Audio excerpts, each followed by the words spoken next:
me down this road, and I know where to go.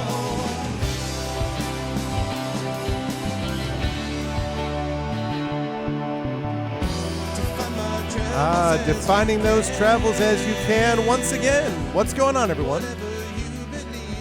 Welcome, Goglings, Gogorifics, Gog peoples of the world. Welcome to episode 493 of Pen and Pixels. I am your host, Arvin Elleron. This is the show that we do here every Tuesday afternoon, focusing on story and narrative in games, and we have a very, very special one of those today, relating to a particular kind of story and narrative, actually, and there's going to be a little bit of a surprise involved, too. Thank you, Phantom X. I'm glad. That's from my band, as Echo pointed out, The Road, and also want to thank Echo Alpha, not only for posting that, but for something else, which I will talk about in just a moment.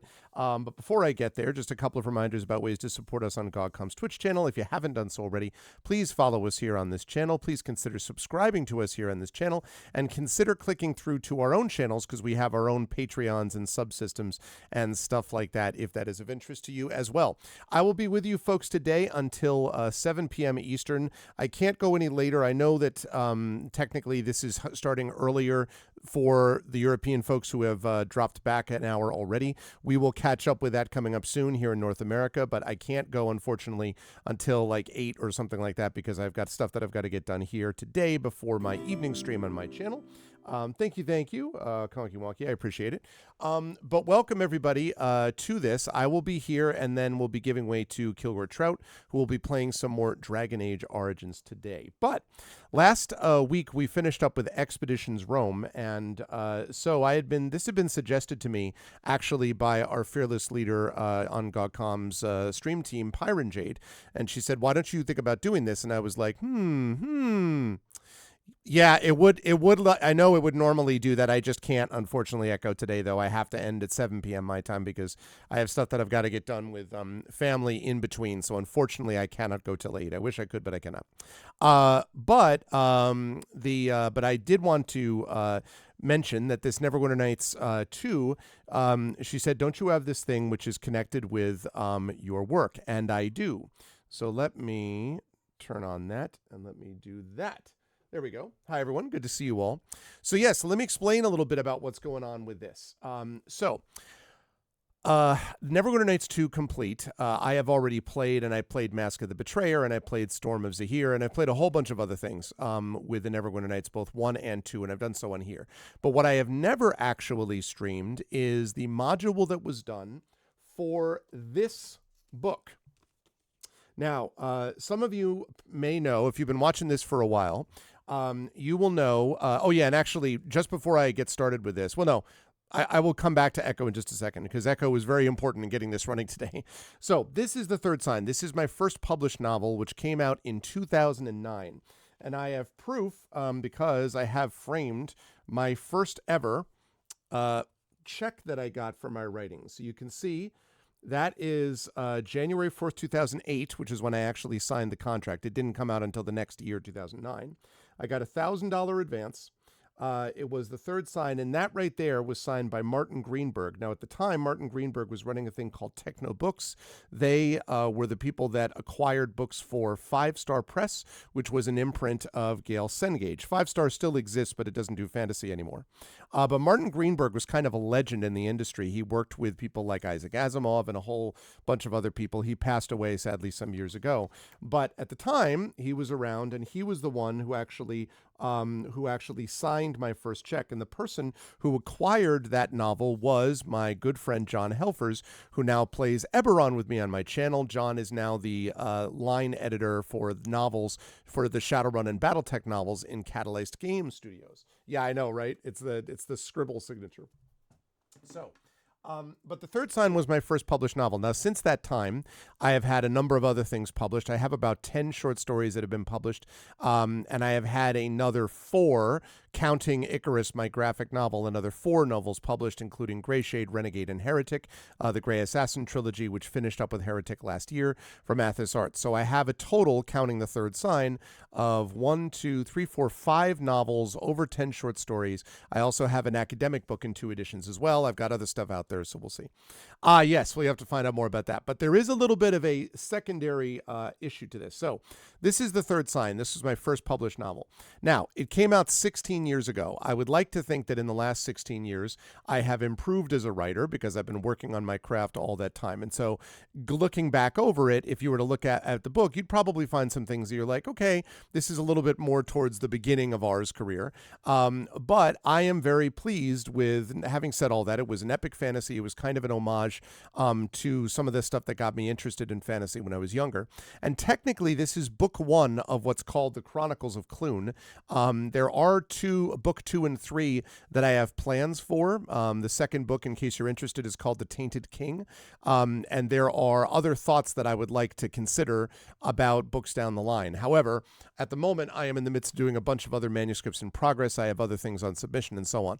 But at some point, we will see. Well, good afternoon, Tenacious Liege. I love that name, by the way. So The Third Sign is here. But here's the little bit of a surprise that I have, chat, which is I did not clear this with Pyron, so I hope that this is okay. And if not, then I'll figure out a way to do this maybe on my channel or via my Discord or something like that. But at one point during the stream today, possibly towards the end, I am going to run a giveaway, and I am going to give away a signed copy of this book, which I will mail to you. Now, let me explain why I can do this. This book has been out of print for many years, but my father-in-law, much earlier in the year, I think in March of this year, actually passed away. And when we were going through his house, we found that he had bought a box of about 10 signed copies of my book, The Third Sign, which apparently he never did anything with. We thought that he was going to take them and give them away to friends and stuff like that, but that apparently that didn't happen. So these are in pristine condition, actually, and you won't be able to get this book elsewhere. Thank you for the follow. You won't be able to get this book elsewhere except if you get it on eBay or if you get it used from a bookstore or something like that. There were probably about...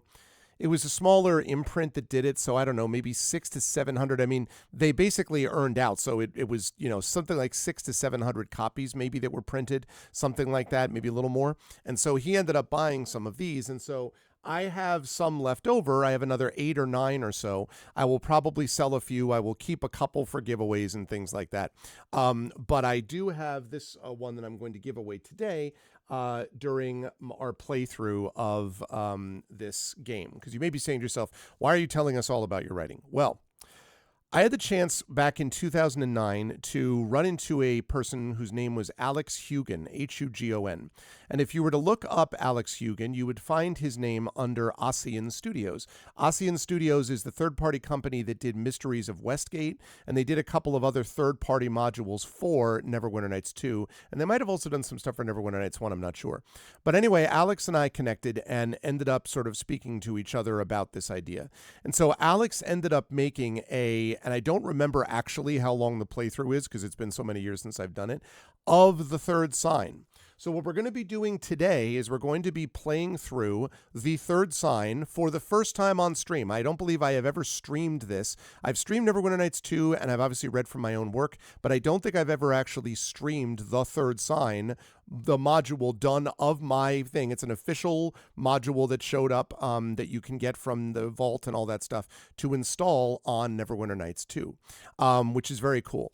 Now, I do have to thank at this point Echo Alpha X5 because my version of Neverwinter Nights 2, The Third Sign, was not working.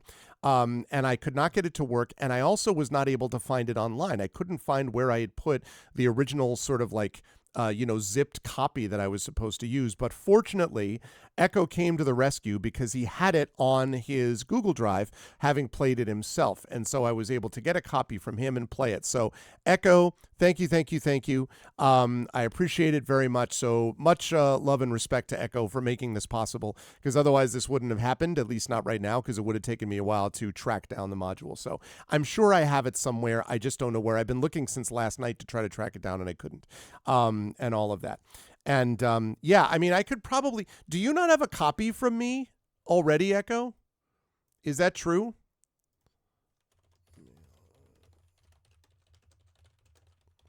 Do you not? Okay. Well, then I will... Yes, then absolutely I will send you a copy of that. In that event, I will absolutely send you a copy of it. I have made a note to myself to do that. But I still have some other copies of this, and I'll be able to give one away. So you've only the books that you've won and bad. Okay, so I will then send you one of this, Echo, and I will send it with my thanks. So the module that we're going to play, and I checked it and it does work. Now, I will note to everybody that this module that we're about to play is a custom module. I have installed it as it was intended to be installed, as given to me as given on the instructions by Alex Hugan, who I have had the chance to meet again, by the way, just recently at Boscone. So earlier this year, I actually saw Alex for the first time for many, many years. Alex is now has a family, has a kid, and is in the midst of writing his first novel himself, his first fantasy novel. But he went to Harvard, and I believe he was writing this module when he was still an undergraduate at Harvard. So this was quite something. So I am very excited for this, and I'm excited to play through it. It's a custom module, though, so I do want to note a few things. Number one, it does not incorporate the entire third sign. The third sign is a much longer book than this. I want to say this is somewhere between 6 to 10 hours maybe, but I may be totally misremembering that in my head. It may be that it's only a few hours and I'm not remembering that. I know it's enough for a session, but we're going to play this for a couple of sessions until we're finished with it, because it seemed like a good palate cleanser to go between Expeditions Rome and whatever we're going to be playing next on here, which I don't know what that is yet. So little special thing right there with the third sign. The other thing is that I have tried to make adjustments to the music volume and so on, but there may be some things that are going to sound a little bit off because I was not able to make all the adjustments at the time, in which case I will adjust them later. So bear with me. Having said that, though, I know that it starts, I know that it runs, and I know that it gets to the section where we take over. The last thing that I want to mention is that in this game, we play the character of Kalen Golnet. Kalen Golnet is one of the main characters, arguably the main character of the third sign, and as it happens, is also the name that became the inspiration, became the name of my son, who is also called Kalen. Yes, so Kalen Golnet is going to be playing there. So, and there's an introductory little piece too that is sort of the prologue to this novel as well. So this is a little bit of an insight into this. Incidentally, if you like some of this writing and you're like, this writing isn't too bad, I wonder what Arv's writing is like 16 years later. It's even better. You should get my stuff. But I'm happy to be able to do this. I think this is going to be fun. And so, yeah, let's make it happen. Neverwinter Nights 2 complete. As you can see, I reached 100 hours played on this, probably more than that, 105 hours. But I fired that up to make sure it was running, and it was. So let's play it, and I'll adjust volume as time goes along.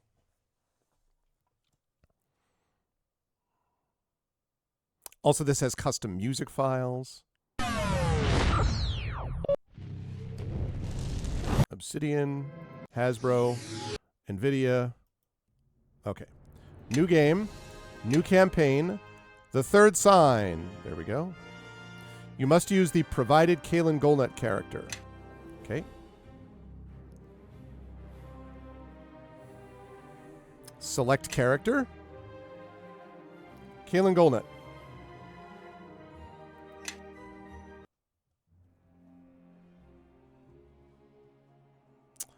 Thank you. Torek Ilmone, the most recent member of a farmer's bloodline stretching back centuries, perhaps even before the dreamer's first dream, wiped beads of sweat from his brow before bending again to his work. It was late summer and already hints of the oncoming fall were in the air, but hot work was hot regardless of the season. I wonder how the newest plantings are faring. Ah, they're growing. Mayhaps I'll have tomatoes ready for next harvest. What a treat that would be. And speaking of harvest, I'd best get back out to the fields to finish the corn. It won't pick itself after all. I know in Torek's grandfather's time, the farm had barely extended to 10 acres, but now it was one of the largest farms in the area. Can I pause this? Just a quick note that the voice actors, you may recognize one of the voices already, but several of the other voice actors were family members and friends of mine too. So you'll see more. You'll hear more of that as we go through. The rest of the laborers had been sent home. Torek wanted time to work the land alone. This was the time he loved, a few hours of silent thought, and careful tending of his ancestral ground. What a nice sunset. Now, about that corn. What in the hells was that?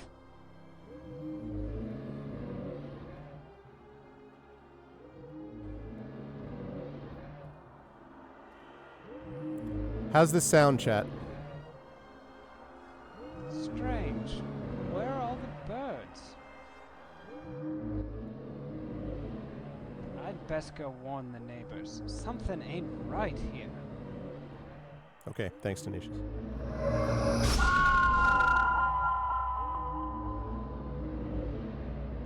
A piercing, unearthly howl echoed across the farm as a fearsome, writhing mass of agonized wails and screams emerged from the depths of Tragsclaw Wood.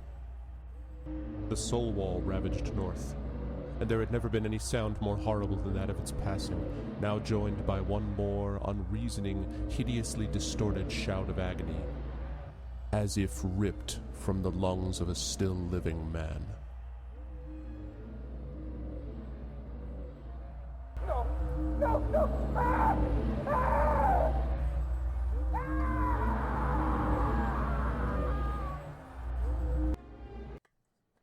Unfortunate. Words echo through your head as you approach this figure, and though its lips do not move, you know it is he who now addresses you. Welcome to the third sign, mortal. Are you ready to begin? I'd like you to tell me about this project first. Very good. This teaser module was created by Alex Hugen, writer for Ossian Studios and author of Moon Shadows, another Neverwinter Nights 2 module. It is a novel-to-game conversion based on Gregory A. Wilson's book, The Third Sign. The third sign.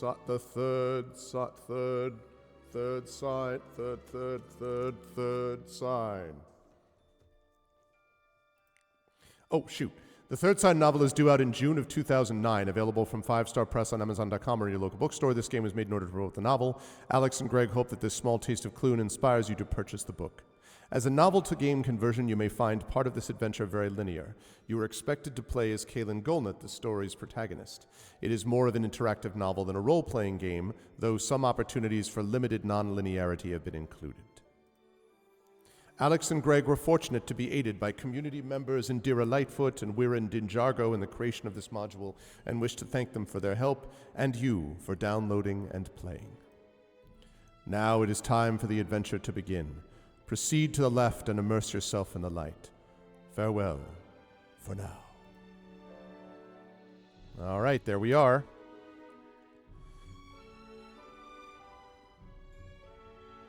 So there we are. So this is Kaelin Golnut. Let me just save this.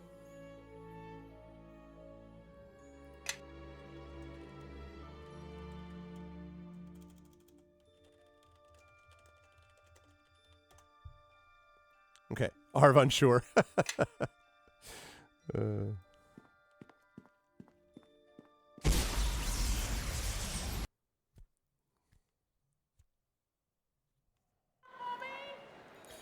As you near the center of Clunanar's market district, you're greeted by a welcome sight.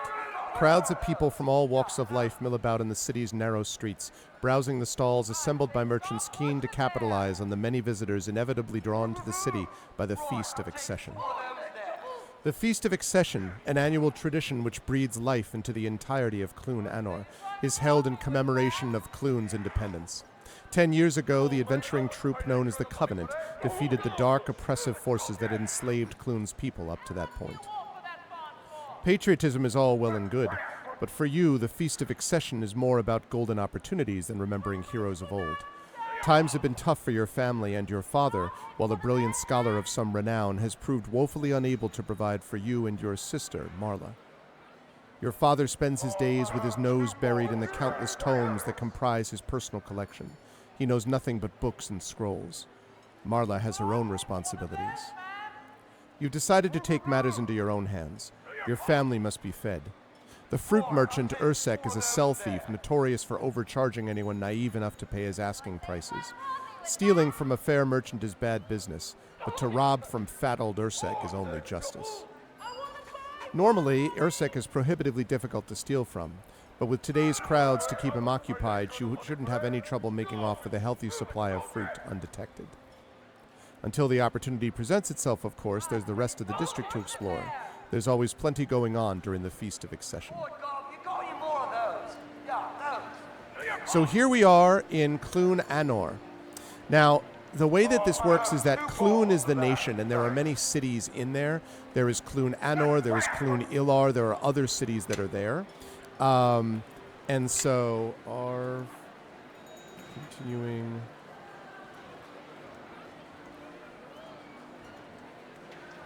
The third S.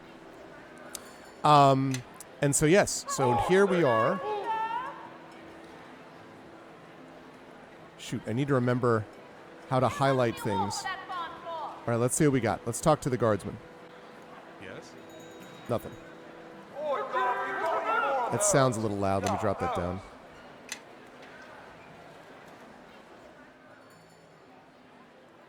That's more like it.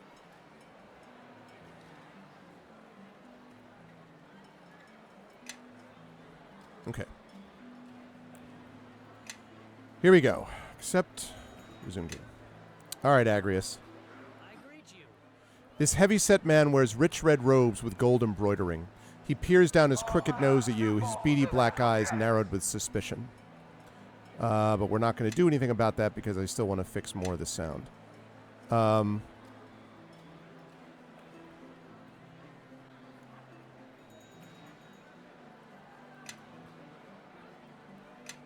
Okay. It's definitely not Waterdeep. You again? What is it? How much for one of the horses? The merchant laughs condescendingly. More than you can afford, street urchin. Now, if you'd be so kind as to leave, I have actual customers to attend to. Wow, man. Let's go talk to your horses. What do you have to say for yourself, commoner? Nothing? Welcome, lad. If you're looking for a good staff, you've come to the right place. Tell me about your wares. As you wish. My staves, they be fashioned of a variety of high-quality materials taken from the razor wood. I've got staves made of elba wood, black renki, and even entark. And then I've got your typical selection of oak and elm as well. I hand-carve all my staves, and it's all fairly priced. Can I interest you in a look? If you buy one, you can head on around the corner and practice on the training dummy there. Tell me more about those different types of wood. Of course, lad. I'm always glad to speak of my craft. The black renki, it do be normal enough as trees go. Normal, that is, excepting 2 weeks of the year where the tree itself becomes a vicious killer. Then there's the elba. It too's dangerous like all trees in the razor wood. It produces delicious fruits that grow inside holes in its trunk. But if you go to pick some, you'd best be right fast about it, else those branches will snap your bloody arm off. Last but of course not least, there's the entark. They're small gray trees with leaves. Inconspicuous looking enough, aye, but those leaves can slice through skin and bone like a hot knife through butter. It's those leaves that give the razor wood its name. Ah, now that's an interesting question, Cabby Don. Let me explain how that will work, I think. So, as I said, I was having trouble tracking down this module because my version wasn't working until Echo saved the day. But I now, thanks to Echo, have a copy of it. So, what I'm going to try to do is, I'm either going to try to see if there's a place that I can upload it, or I may put it in a public Dropbox folder or a Google Drive type thing, and then would make a public link so it only accesses that link alone, and would make that link, because it was always free to play once you have Neverwinter Nights 2. And then make it available so that I can put a link up for it going forward. I didn't have time to do that today, but I'll try to do that for future so that you can download and play this game. If you find it, you made a note about that? Oh, hold on a second. Echo made a note about it, and let me take a look and see.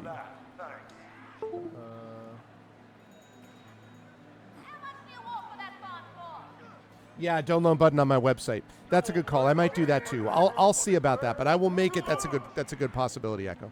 But either way, I will make it available to people so you can get it for free. So you can play this on Neverwinter Nights 2 Complete from GOG, which is what I'm playing it on. According to Echo Alpha, you can also play it on the Enhanced Edition because Echo's tried it on that. So you can play it on either Enhanced Edition or Complete.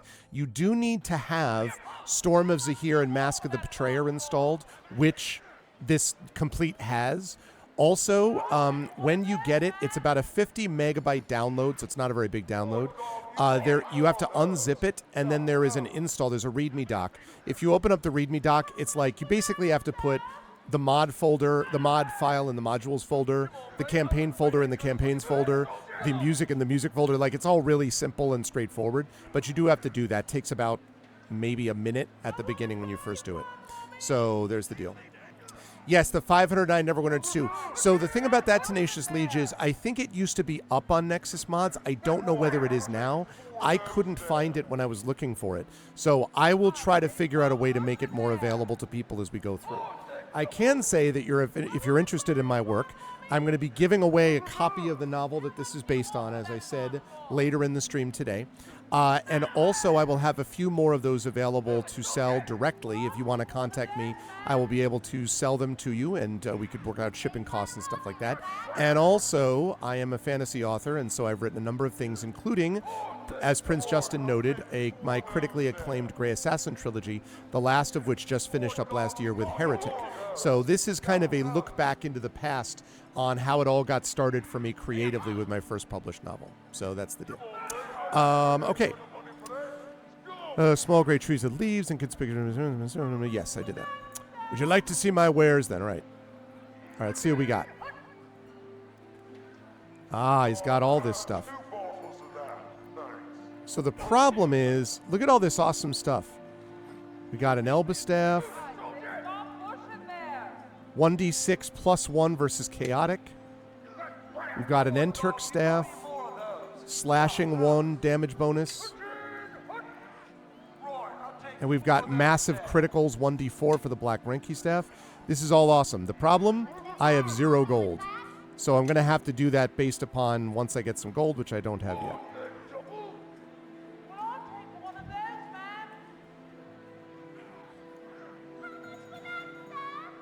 Bunch of commoners. I'm trying to remember how you do the... Oh, you found my module on the iNet? Did you really? Where do you have the link, Echo? I don't know whether I can... You may have to Discord it to me because it may not... The settings on this channel may not let you post it.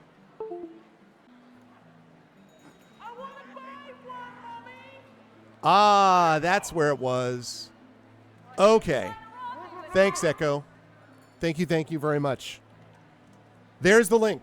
So if you get right there, chat, if you get the Neverwinter Nights 2, again, it has to be complete or the Enhanced Edition. I don't think the original will work unless you install it with Mask of the Betrayer and Storm of Zahir. I know it had to be patched to like 1.22, but this is playing on Neverwinter Nights 2 Complete right now, and you can do it on that for sure. So there's the place where you can actually get this module for yourself.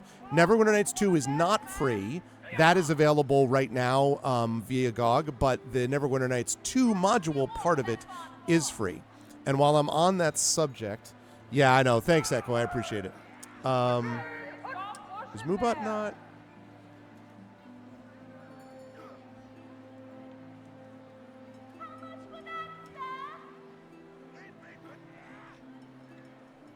Interesting.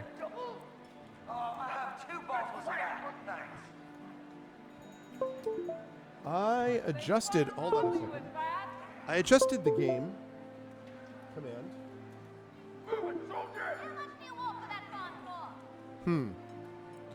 Let me see.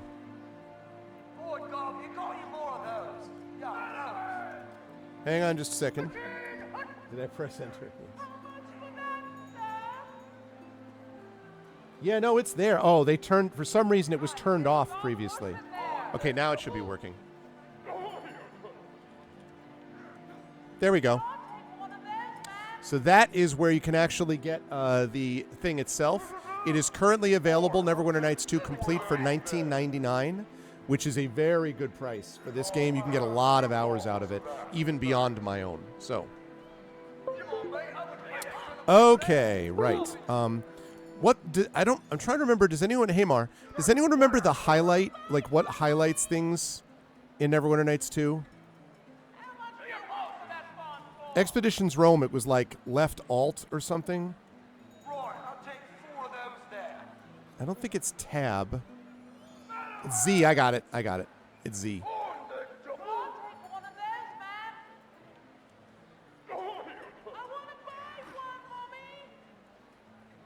All right, there's Ursek's fruit stand.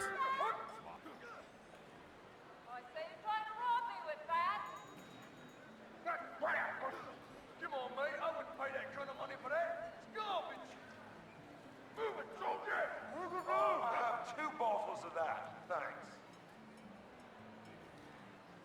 Oh, God, you got any more of those? Yeah, those. Yeah,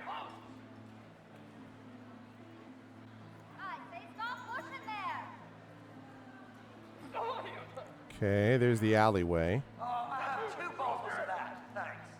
All right, let's go up here. Right, I'll take 4 of those there.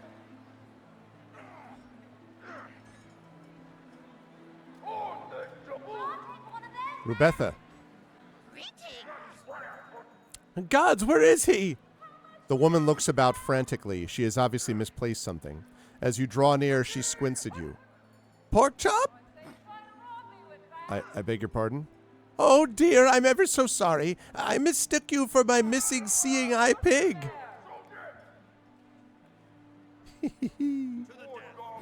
Your seeing eye pig?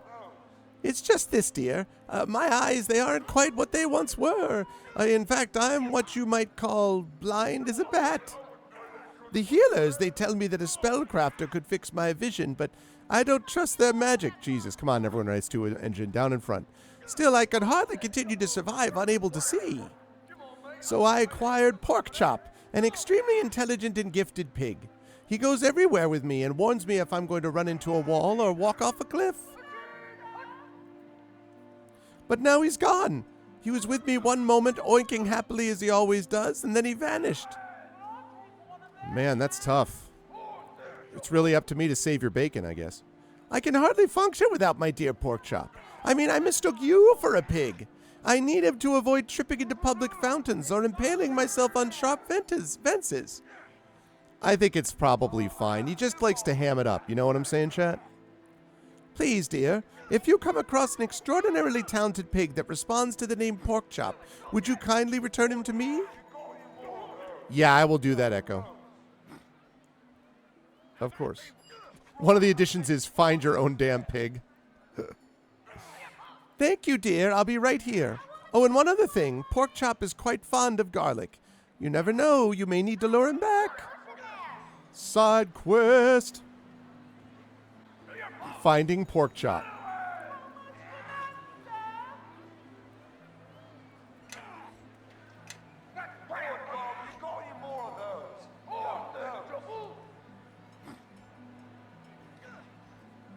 Pork Chop.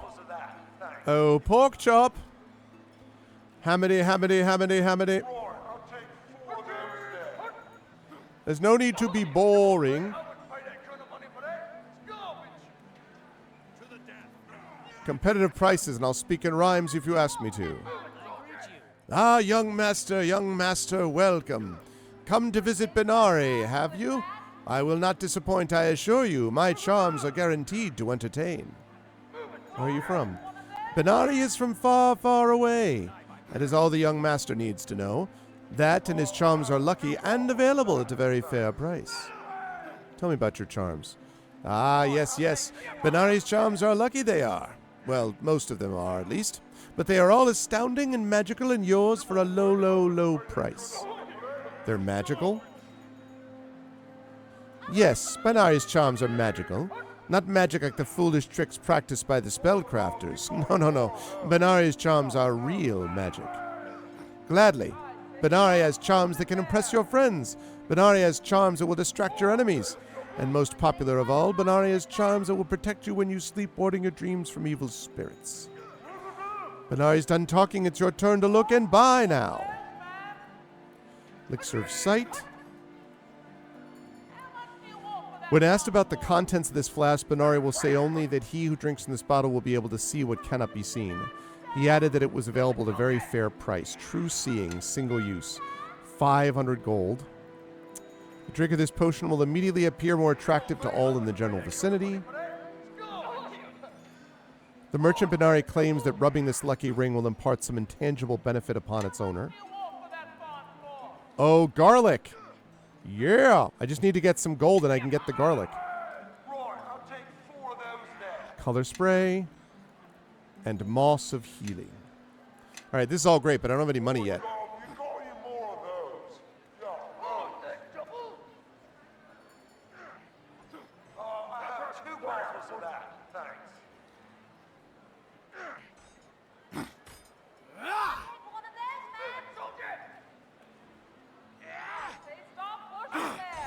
The target apparently resists all damage to my punches.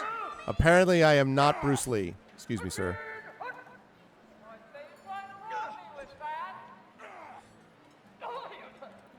I just want to check something.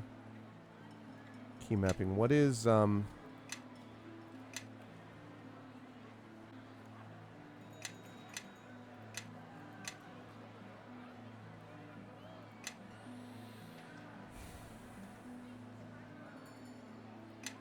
It was a quick save thing, I thought, but...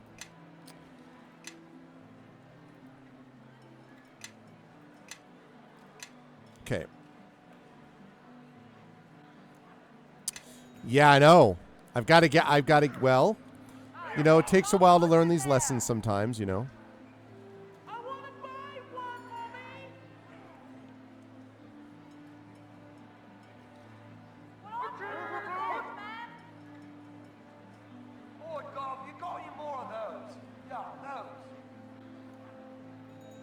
What have we here? Your command. Your command. Move along, lad. There's nothing to see here. It sure looks like there's something to be seen here. I said, run along, lad. The fireworks are over. Fireworks? No, lad. Just a performing spellcrafter who couldn't get his magic right. There are a few small explosions. A couple of people are a bit burned, but no one's badly hurt. Now move along. Your command. Your... Oh, I have 2 bottles of that. Thanks. Okay.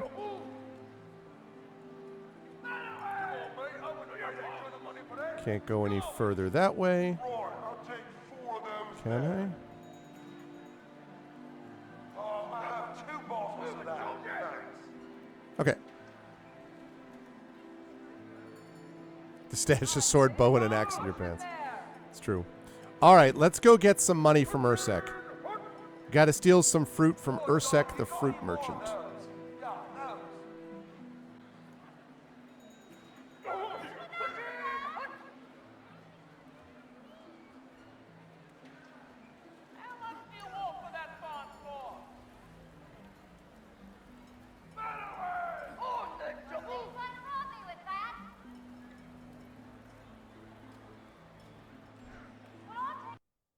Okay, I don't actually remember what's in here.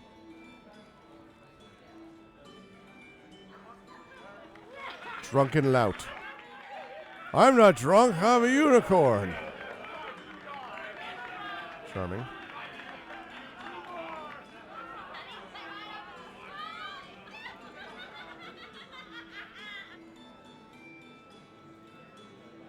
Locked, right?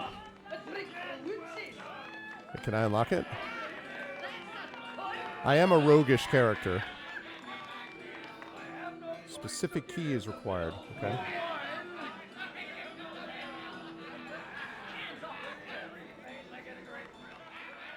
Mistress Rhea seems to be engaged in a lively conversation with a scantily clad dancer, presumably in the employ of the tavern, and 2 leering drunken men. Calm down, dear, and tell me what's wrong. What have these 2 men done to upset you? They made me feel uncomfortable, Mistress Rhea. Well, then they're staring, and they're staring. We ain't done nothing wrong, madame. Well, she's lying. She's drunk. I don't drink, you lout. Well, I certainly ain't drunk, madam. I ain't. I'm naturally loud and clumsy. I ain't drunk. I'm a unicorn! Both of you drag your sorry hides out of this tavern now, or I'll do it myself. Yeah, unicorn. Well, I guess that settles that. They frightened me, Mistress Ree. They were looking at me. Don't you worry, dear. Everything's fine now. They were just enjoying watching you dance. Now. For the first time, Ree sees you waiting nearby. What is it, dear? I've got my hands a bit full at the moment. Nothing, sorry. Ah, very good. If you need anything, I'll be with you in a moment after I finish comforting our dancer. What are you looking at? Oh, yeah. All right, so we got the in with the dancer.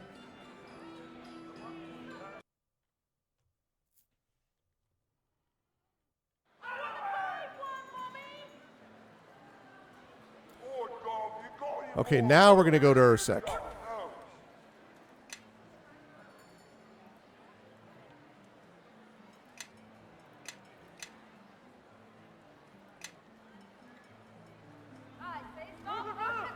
Pot dealer. Good tidings to ya. Good day, young master. Are you looking to purchase a pot or pan? I sell only handmade wares, so you have my personal guarantee as to the quality of each piece. They make excellent gifts and have even been used as makeshift weapons in times of emergency. Well, what say you? A pot for your mother or father? My mother's dead. My father has no need for pots. I'm sorry to hear that, child. That's very sad. Run along now. Try to enjoy the rest of the feast. Good tidings to ya.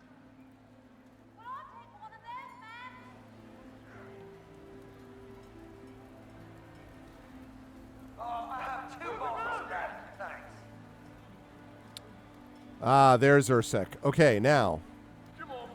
Here's where things get dicey. What is this now? Come one, come all. Come short, come tall. Come weak, come small. Step right up to Lortimer's Grave Emporium, where your purchase comes with a lifetime guarantee. You seem awfully happy for someone selling tombstones. Ah, but what's not to be happy about, laddie? It's the Feast of Accession, the biggest event of the year. All the other merchants are enjoying making a killing with all the visitors. Why shouldn't I as well? Is there anything special about your graves? No, not really. Except that one over there. He gestures towards the large bronze sarcophagus to his left. That one used to belong to a vampire, so I've been told. It certainly smells foul enough. Regardless, I've nothing to say to the likes of you, young buck. I don't think you're in any danger of dropping dead anytime soon. No, it's the older folk I'm interested in. Run along now. Mate, I wouldn't pay that kind of money for that. It's garbage. All right, we're going to save this. We can try opening a couple of those things.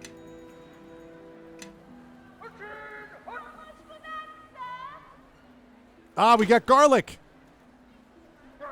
Of course, used to belong to a vampire. Ha ha! Now we can find the pig. I say stop pushing there.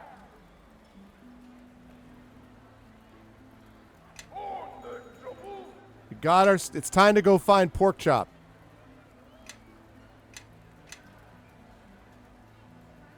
How much do you want for that bond for? Pork chop. Oh, pork chop.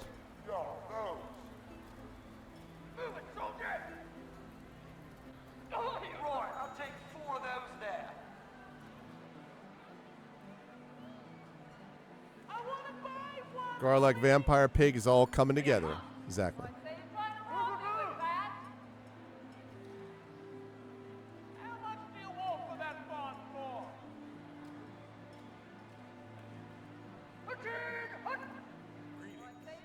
Sorry, lad. It's caravan owners only beyond this point. Okay. I want to buy one, Mommy. Where can I find a pig? Here, pork chop, pork chop, pork chop. Oh, I have 2 bottles of that. Thanks. Well, there's the basket of fruit.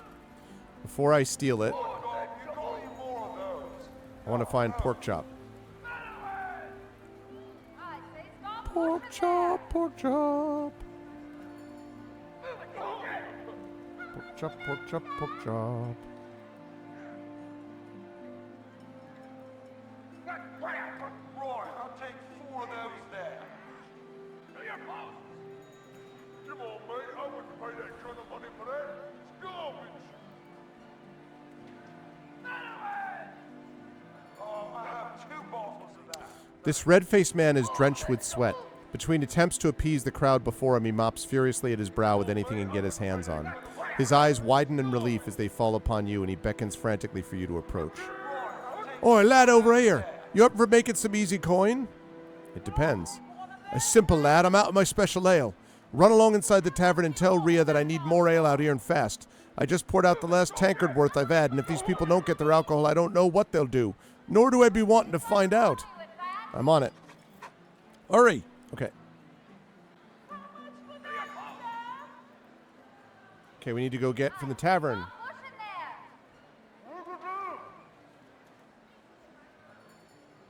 Oh, God, you got any more of those? Yeah, those.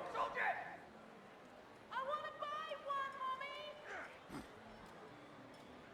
Can I still find this if I go here?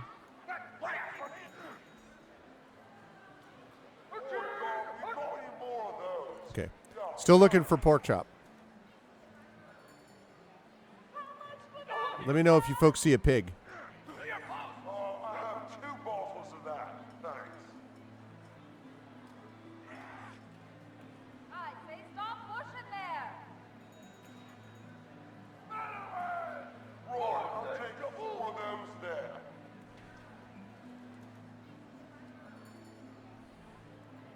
Come on, mate. I wouldn't pay that kind of money for that. It's garbage. Well, I'll take one of those, man. How much do you want for that fine floor? Well, I'll take one of those, man. Right, I'll take Looking for a pig. those there. Oh, the double. Maybe in the cellar. We'll see. All right, let's go to the inn. And let's get some more special ale. Because we could definitely use some money. So we could buy something, because we have at the moment nothing at all. How much do you want for that fine floor?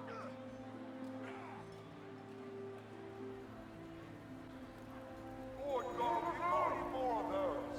Yeah, those. I say stop pushing there. Okay, that's Ursek. Where's the...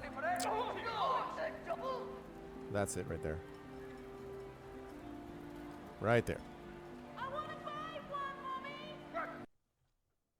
I have played the base game Neverwinter Nights 2, yes. I don't remember much about the Bard contest, but I'd like to hope that I could have a shot at it. Good biz. Yes, dear, what is it? Wait, what? I need ale.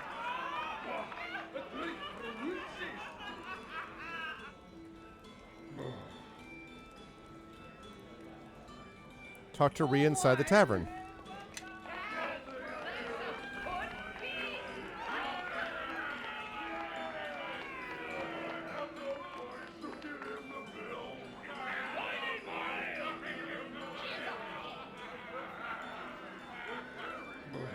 Good business to you.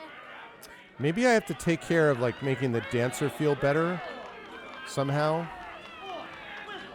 And then Rhea will pay attention to me, and then I can get ale.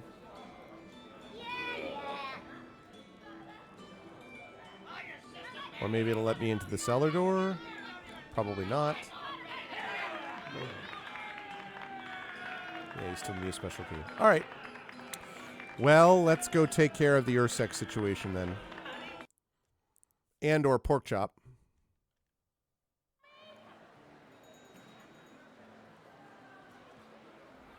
Oh, God, you got any more of those? Yeah, those.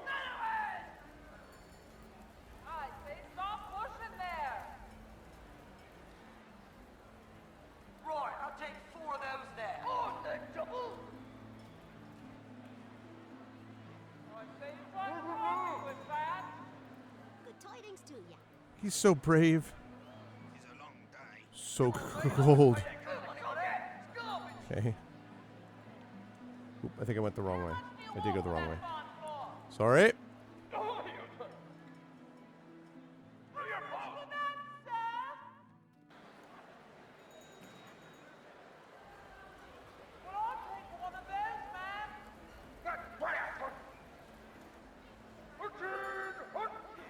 I have 2 bottles of that, thanks.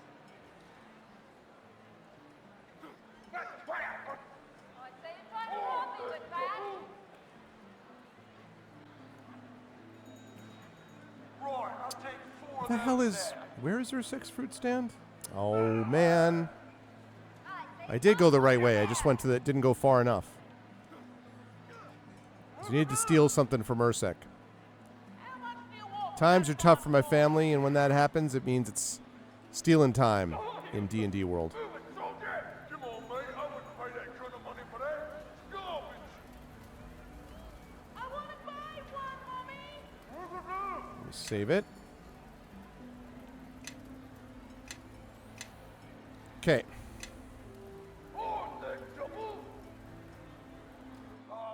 Ursek seems to have his attention focused on another customer. You scoop up the fruit and turn to make your getaway. The fat cell thief Ursek none the wiser. Uh-oh. Hey, watch where you're going. What's wrong with you? Hey, what seems to be the... Thief! Thief, why you little... Well, I'll take one of those, man. Oh, dog, you got any more of those? Yeah, those. Ursek seems quite intent on catching up to you. Despite his formidable girth, you can hear his shouts drawing nearer behind you as you dash down the length of the marketplace. I say you're trying to rob me with that.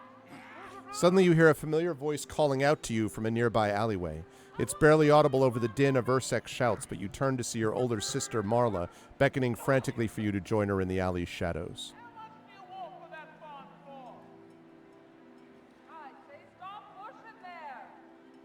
Damn, thrice cursed little thief. Next time I'll see you hanged. Oh, I have 2 bottles of that, thanks. Your sister heaves a sigh of relief as the cell thief turns on his heel and begins lumbering back towards his stand, leaving a trail of curses in his wake. One of these days your luck is going to run out, Kalen. And I hope I'm there to see it. It's a good thing I was here this time. You couldn't have outpaced an old cow with the speed you were going. That's also a familiar voice to me anyway. Hello, Marla.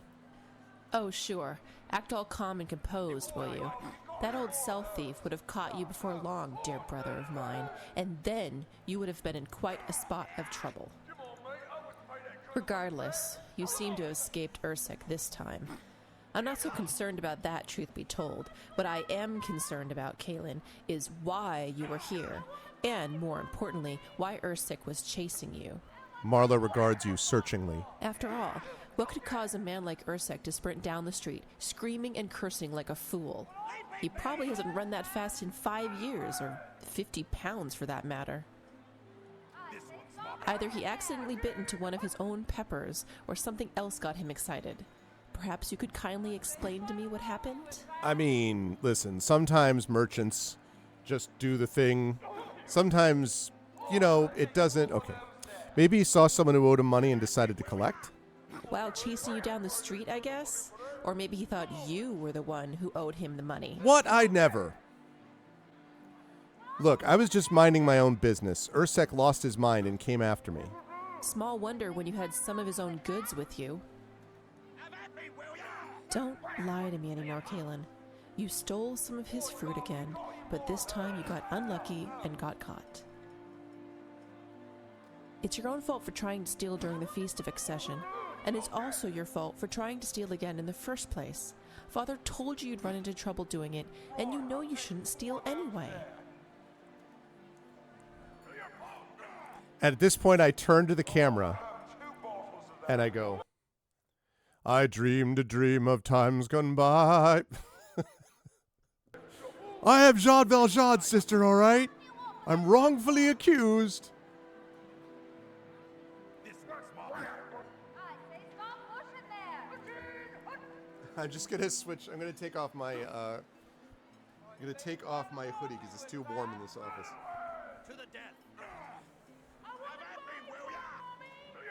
Hey, what's up, Magic Sky Shirt? Oh, dog, you got any more of those? Okay. Yeah,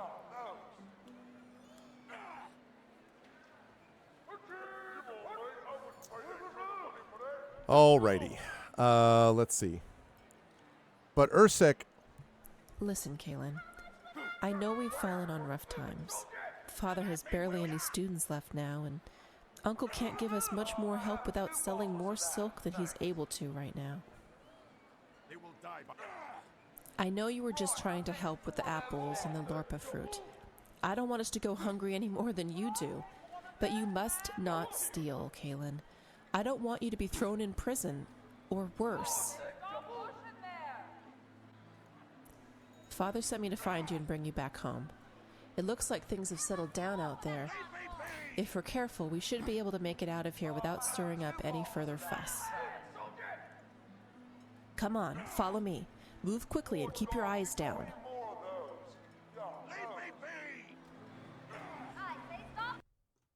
okay. Here we are in the home. Father wishes to speak with you, Kaylin.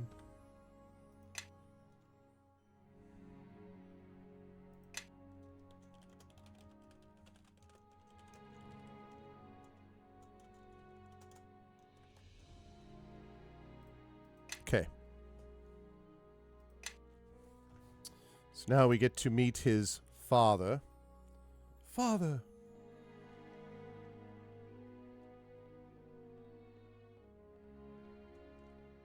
There he is. Laren Golnut.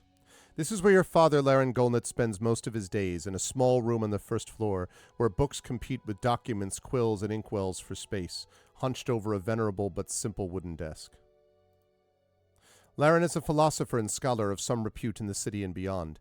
In the days following the accession, he did much to advise the ruling family of Clun Anor on cultural preservation and restoration, and his own collection of rare documents and scrolls, much of which lies scattered about the room, has been critical to re-establishing the city as a major center of learning in the central region of Clun.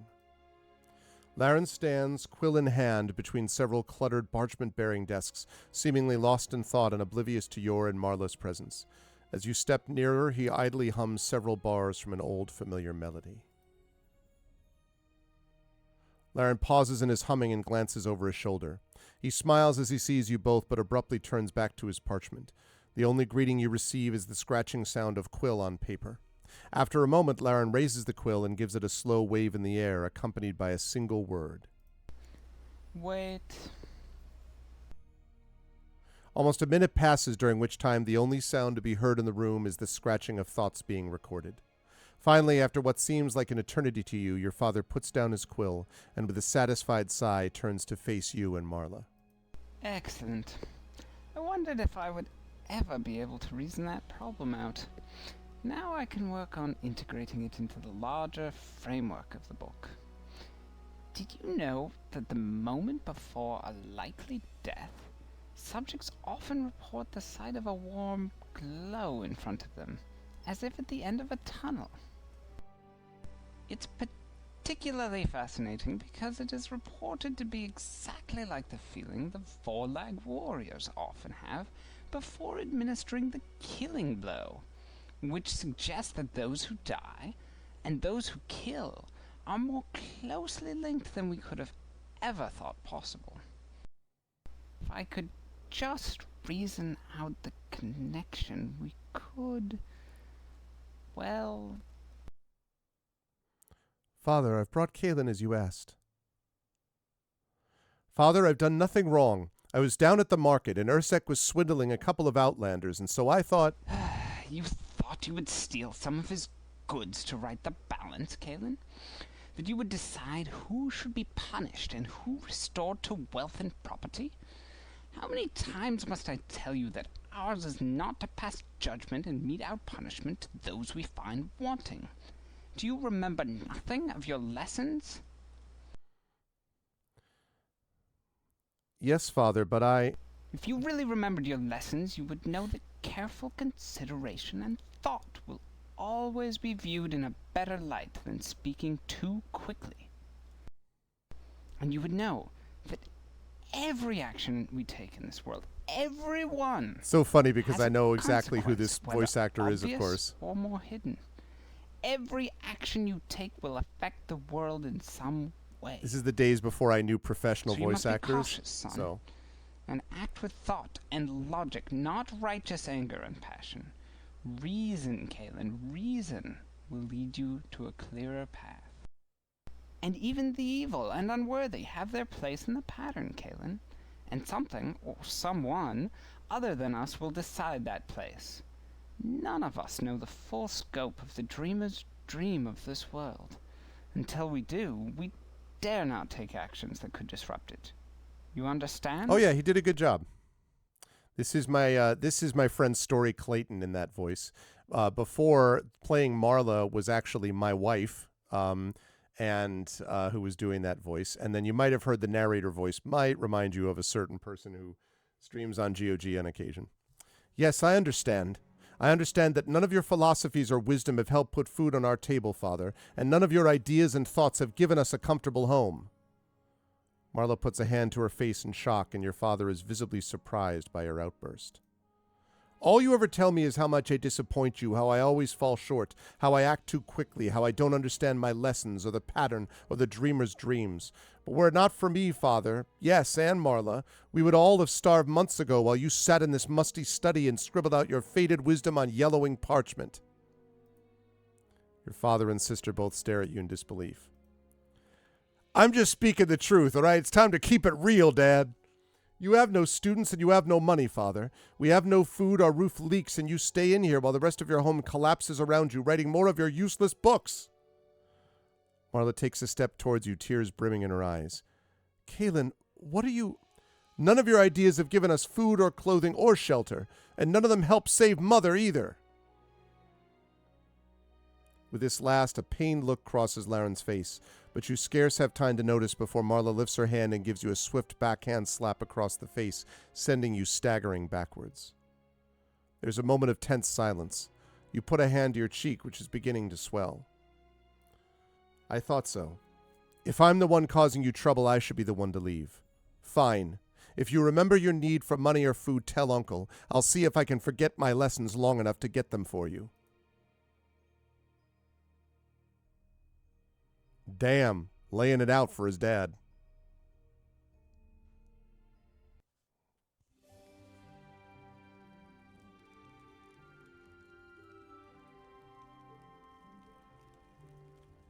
Ah, and this, I believe, is in his uncle's shop, if I'm not mistaken.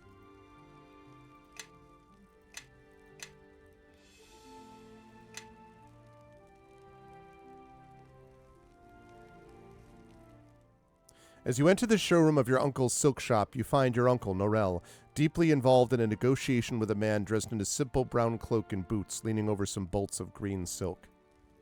As usual, there appears to be a significant disagreement between Norel and the stranger over what the silk in question is actually worth. Look, friend, if you're an outlander, you should know how difficult it is to acquire silk of this kind. I lost almost 3 full caravans in the Note that the sound you hear is my friend Russ, who has done professional voice acting and is an improv guy in Los Angeles and has previously been with my Arvocalis voice team, so he's the one playing Norel. process of trying to get it here, and that's not a result of random bandit raids. Well, that's because of the quality of the material. You won't find such quality at this price anywhere else, I promise you. I won't have to. I'll be able to get better quality at a cheaper price elsewhere, and you know it. This is 10 coins a bolt, and not a penny more. 10 coins? It should cost 10 coins just to look at silk this fine. I'd be losing money on the deal. Perhaps you meant to say 20? Perhaps I meant to say 10, and perhaps you should take the offer, friend. Very well, you robber. 10 coins per bolt it is. Bring up your cart and I'll have my man load the 10 bolts for you.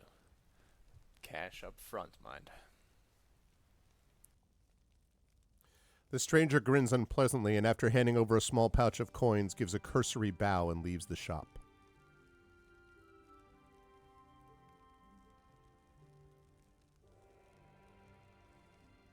Should I take out the lock from his wagon wheel? He'll think twice about being high and mighty when his goods are level with the street. No, that won't be necessary. Well, well. I might have known you were the one making such a ridiculous suggestion. No, his money is good, and that's the most important thing. In the old days, I could have gotten another 5 or 6 gold more per bolt from an outlander. But things are more difficult now. People want less of what I have to sell. Swords and axes now. If I dealt in weaponry, I wouldn't be able to keep the goods on the shelves. But silk is a material of comfort and peace, and we have little of either. Well, I don't mean to take up your time. I just came to see you, I guess. Well, time is expensive, but for you, I can discount the cost. Did you get into another fight with your father, lad? I suppose, Uncle. I just can't stand it anymore. He sits in his study and writes away while Marla and I struggle to keep us fed. You try to help us and put food on our table, but he's useless to us and to himself. Kaelin, listen to me. Your father's a brilliant man. He has forgotten more than you, or I, or 10 people like us will ever know. Don't forget that you live the way you live, and you've learned what you've learned because of what your father has taught you. Look, I'm but a simple silk merchant. Successful, in my way, but just a merchant. A cell thief, if you like. But your father is a great person, and he will be remembered long after I'm forgotten. You need to be less harsh with him. Why do you fight him so much? He's holding me back. He doesn't know how to take care of himself. He won't let me do what needs to be done. Because he's a fool, he thinks that books can feed our family, but without Marla and me, we would all have starved months ago. Or he scolds me for the most ridiculous things. He doesn't understand me. I think that one. Easy now, Kaelin. You know that your father loves you very much. Uncle's words are cut off by a deafening explosion outside the store, which rattles the windows and shakes the entire building. I don't know what's going on, Norrell's Kaelin, eyes widen in shock, take this. and he grabs a If wrapped there's parcel. trouble, you may need it. Oh, problems. From outside the shop, you hear screams and alarm bells ringing out as more explosions rock the streets. Listen, Above the din, Kaelin. you hear a shout. The city's I'm under going to get your attack. The father walls and are sister. breached. Make a run for the south gate. It's close by and away from explosions. Meet us right outside the gate. But I should... Do as I say. We'll meet you there soon.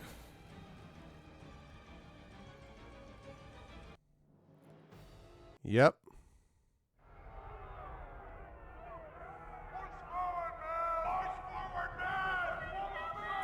City's under attack.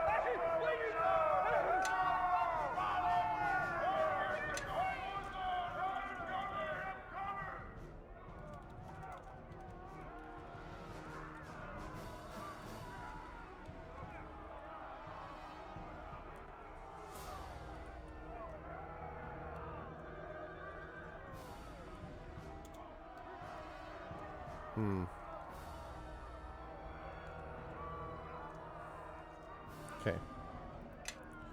Right. Okay, we're under attack, so we got to get moving.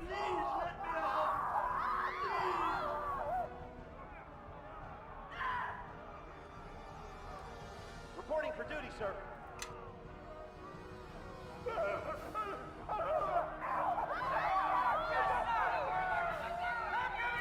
Yeah, I do actually think that what happened, which I forgot about, is that you don't, is that you're not able to complete the side quests once the attack happens. So I need to remember that the whole pork chop thing and everything, I needed to go figure that out first, which I didn't do. But that's okay. Oh no, the city's under attack!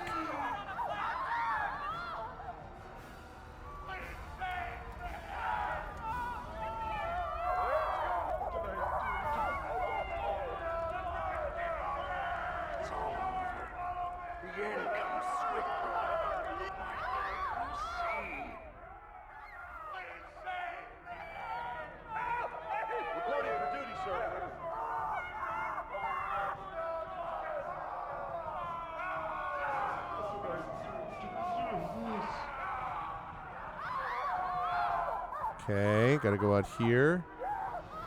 Awaiting orders, sir.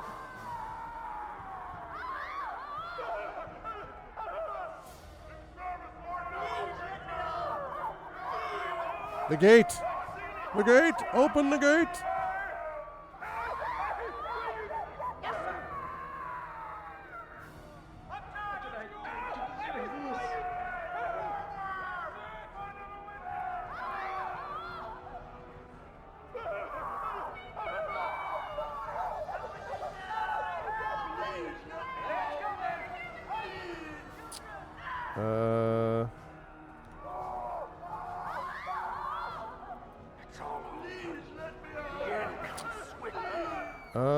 Transition. Not seem to be working?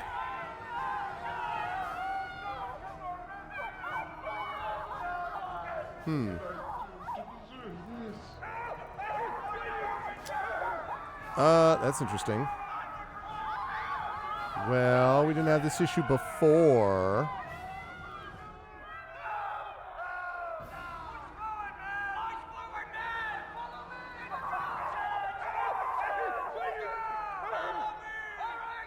Let me try reloading that.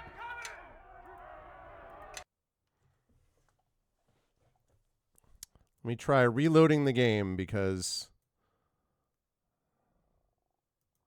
we also just crashed just then. Let me try reloading it. Up to that point, you've had a chance to see a little bit about what this game is about. Load.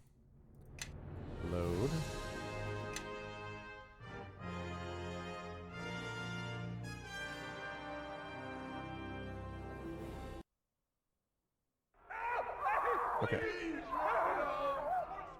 Let's try that again. Reporting for duty, sir. Okay.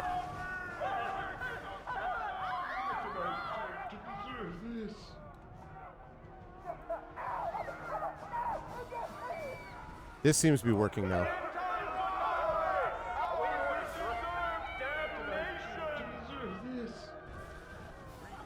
Move, kid. Can't you see we're under attack? Make for the gate if you value your life. Yes, sir. Sorry, sir.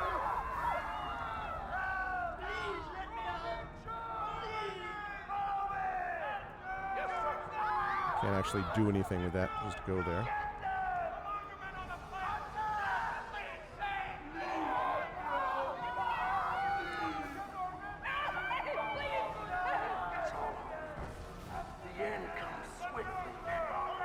Smashing.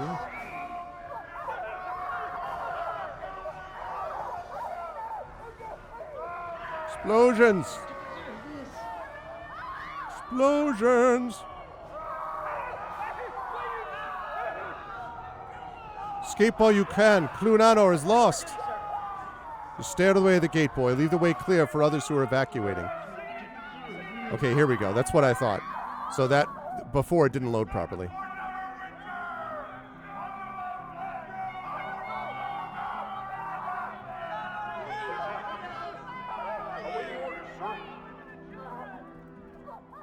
Over the panic shouts and explosions echoing from within the city, you hear someone calling your name. You turn toward the sound and see Freytan, one of your fellow students, crouched behind a tree. His face is a mask of agony and there's a nasty gash on his forehead. Caitlin! Caitlin! Over here! He beckons you to come closer. What happened to your forehead? Shh! Quiet, you idiot! I don't have much time. Listen to me. I need to get a message to the Krollner family. And quickly. The Krollner family? The ruling family. Based in Freeland Holt. You need to go there, Caitlin. You must tell them before it's too late. What? And why me? Freytan dismisses your question with an impatient wave, wincing in pain as he does so. He reaches down to clutch at his leg where you notice a blood-soaked cloth tightly wound about his thigh. I don't have time to explain, but you need to get a message to them. Tell them.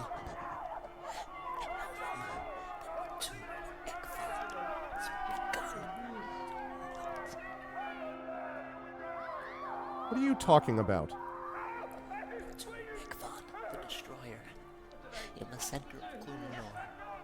It's melting, Caitlin. Must have something to do with this attack. It's impossible. How could you know if it were Just listen to me. I saw it myself not 5 minutes ago. Also, hi, Krager. I know what I saw. Just tell them. Tell them they need to send help here soon. I don't know what will happen here. The royal family needs to know about this, and the guards are being slaughtered. Slaughtered by whom? The attackers, of course. I saw 3 messengers get cut down by arrows, trying to get out of this city. I don't know how many people are going to escape alive, but you've got to go. What about you and my family? What about the attack? Enough, Caitlin. I can't explain. There isn't time. Can't you see the city is falling? Leave while you still can. Go to Freeland Holt and make sure the Krollners know of this. He motions back towards the city, now a chaotic mass of smoke and flame. Without another word, Freytan collapses, unable to remain conscious. His wounds have overwhelmed him.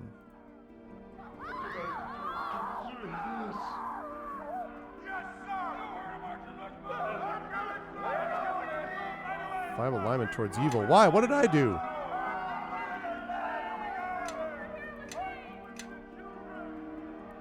City is falling. So it appears.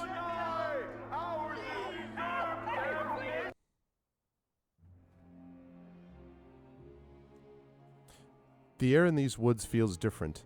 The trees here are gnarled, looming, and large, and their branches, bare of any leaves, sway threateningly like clawed hands in the wind.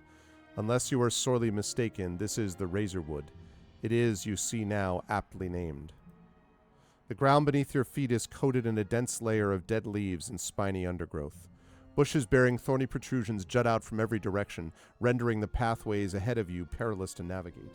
You'll have to proceed with care so as to avoid impaling yourself. A flicker of motion from up ahead catches your eye. You can't be sure, but you thought you glimpsed a large feline figure on the far bank of the river. The chaos of the invasion of Clun Anor seems a distant memory from a past life, but Freytan's words from outside the city's south gate remain clear in your mind, echoing with their significance. The tomb of Ekthon is melting, and the Krollners, the ruling family of Freeland Holt, must be informed. The painful images of your father, your uncle, and your sister flash through your head, but you shove them away forcefully, back to the dark recesses of your mind from whence they came. You can mourn for your family later. There are many miles yet between you and Freeland Holt. Now, he mentioned that he saw a feline figure. This is deep immersion, chat. Because as you can see,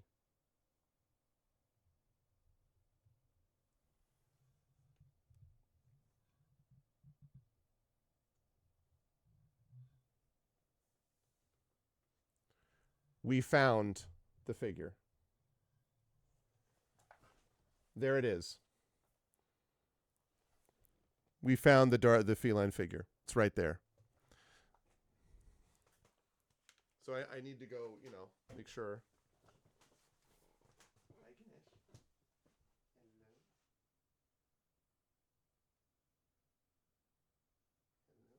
Are you on the other side of the river?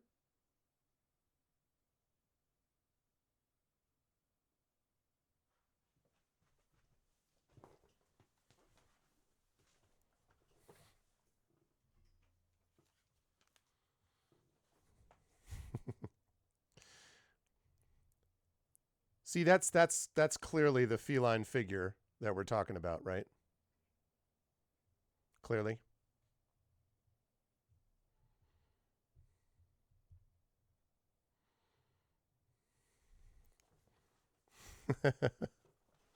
Deep lore. Cat has been achieved, yes. Okay. So yes. So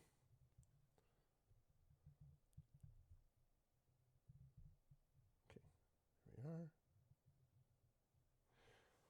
Right. Okay. So, folks, so what we're going to do now is we are going to run a giveaway. Now, I have to see. I don't remember if Moobot has a giveaway quality. I think what I'm going to do, actually, I think what I might do is I might do this. I Okay.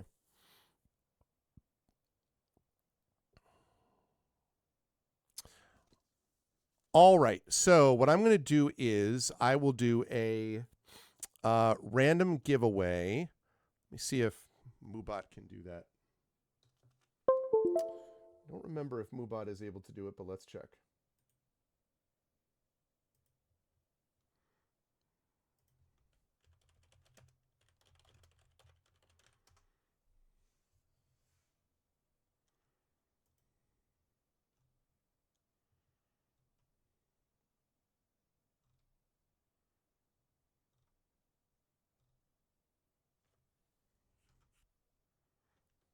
Okay, so let's see.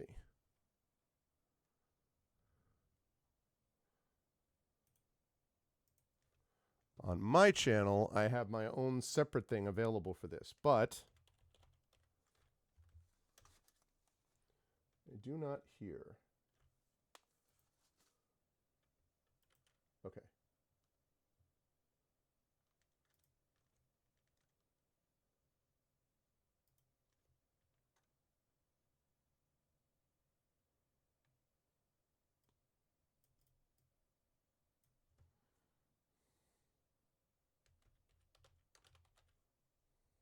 All right.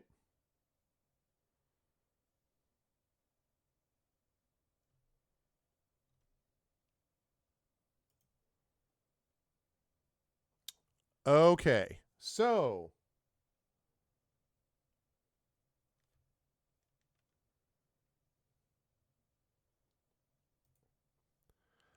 okay, the giveaway is open. So, if you are interested in winning a copy of this, my first ever published novel, chat, please type in hashtag Cluneanor. That's KLUNEANOR. If you are interested in winning a copy of this, the third sign, I will send it to you. I will send it to you and mail it to you, but please type in Cluneanor if you are interested in winning a copy of the third sign upon which the module you are watching is based. And yes, I was going to say, Echo, don't do that because I'll send this to you separately. So hashtag Cluneanor if you are interested in winning a copy of the third sign, my novel, upon which the module that you've been watching is based. This came out in 2009. This was called by SFF World an enjoyable and gripping read. David Neal Wilson, Bram Stoker Award winner, said, in the third sign, Gregory Wilson pulls off the single most difficult feat of magic in an epic fantasy. He makes it real. The political and social intrigue sets a brilliant backdrop for the quest to prevent the return of the ultimate evil and to preserve the freedom of the nation of Clune. A very satisfying tale from an intriguing new voice. And from the Beezer Review, if this book is any indication, Wilson is in line for a long, successful career. I am eagerly looking forward to his next novel. So if you're interested in winning a copy of this, please do this. Also, I'll tell you what the side bar is. So again, while I'm reading this out, hashtag Cluneanor, K-L-U-N-E-A-N-O-R. Kalen Golnut lives in a tumultuous world. Surrounded by hostile forces bent on its destruction, his country Clune has been free for 10 years, having thrown off the yoke of oppression thanks to a small group of heroes known as the Covenant. But the cost of this freedom was great, and the nation's liberty is becoming tenuous. The Covenant is broken, and Clune is now kept safe only because of a treaty stuck between the human king and a race of honorable but xenophobic mercenaries known as Arlex, who have patrolled Clune's borders for the past decade. Now the treaty is due to expire, and both the Arlex and humans are restless, each claiming they have been weakened by their dependence on the other. As negotiations between the two sides break down and dark armies gather while politics bogs down the governors of city and country, Kalen flees from the army attacking his home city, which we just saw in the game, unaware that there is more to fear than mortal warriors. The appearance of the horrifying soul wall and other omens point to the fulfillment of the prophecy of return, in which it is said that 3 signs will signal the return of a great evil. The first 2 signs have come to pass, but the prophecy is obscure on its final prediction. The tide of the conflict may be changed by the 3rd sign, but no one knows what that sign is or whom it will favor.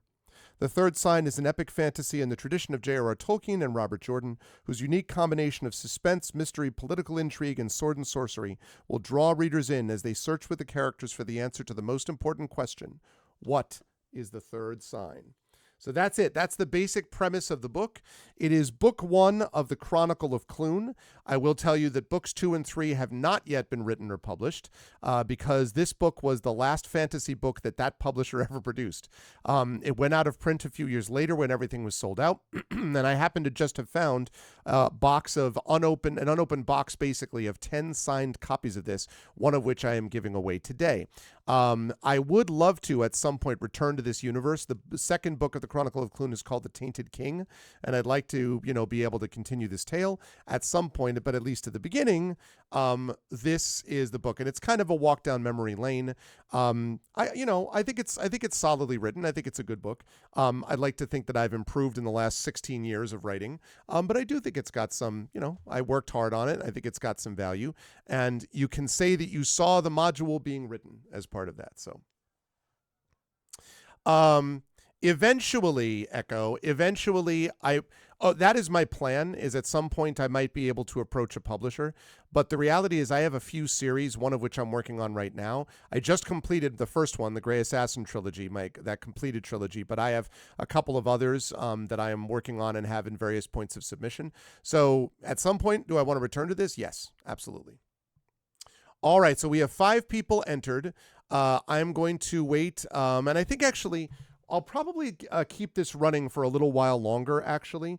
I think while I'm continuing to play, I'll run this for a little longer. So we'll keep it up.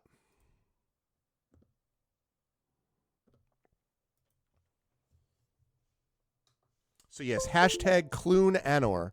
I thought about saying Clune Never Forget, but hashtag Clune Anor as we continue into the Razorwood.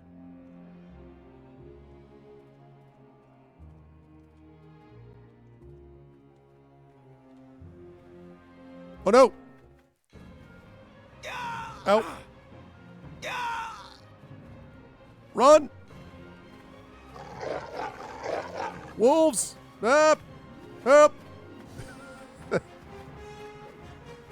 I'm in trouble! I'm in trouble! Oh my God, there's 3 of them! No! Ah! Whoops! Oh my God. That's funny. I may be a little bit in trouble because I didn't do any side quest and I didn't get enough for weapons. So that might be a problem, maybe. Reporting for duty, sir. Because I still have no weapons and I never got any gold. Okay, I've already done this.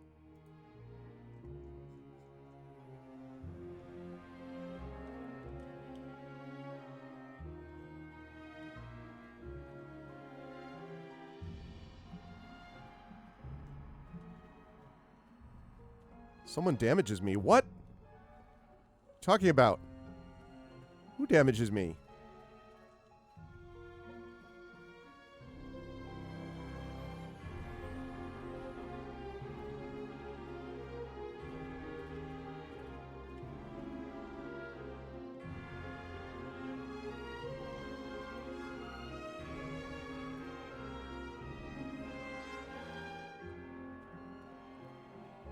You are eligible to enter from Greece. Oh, that's right.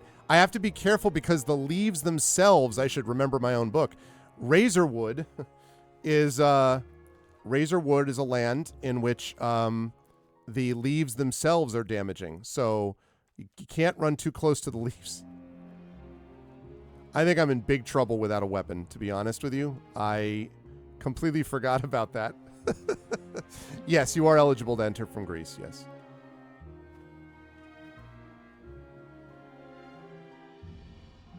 I'm in big trouble.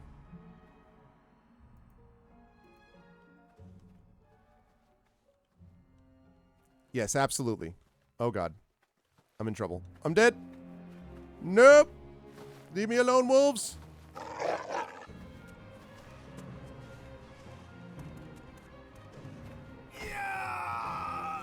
Sigh. Yeah, we may have a problem in that I completely forgot that I didn't do any side quests. And I mean, I picked up side quests, but I didn't do any of them, and so I think I may need to load earlier on.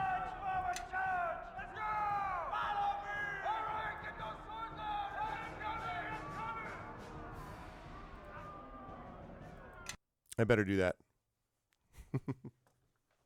I completely forgot that you really need to do the side quests so that you can get enough gold to get some weapons and stuff like that, which I did not do. So this is before the attack happened. The run away from the wolf side quest. I mean, the thing is, I picked up a side quest, but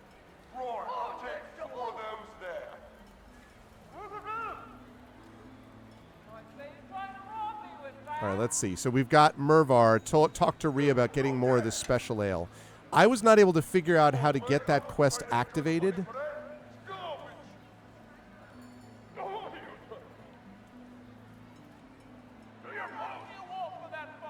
And I also don't know where Pork Chop is.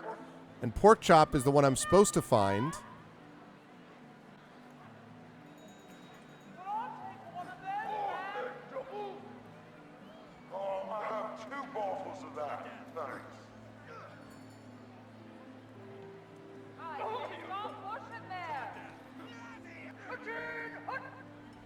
One mistake and you're mistaken. Right, I'll take 4 of those there.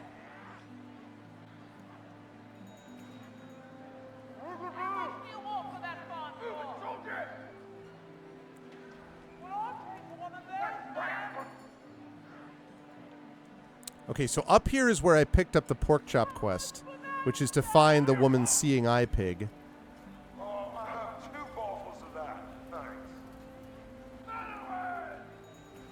I think it's... Where was it? Was it up there?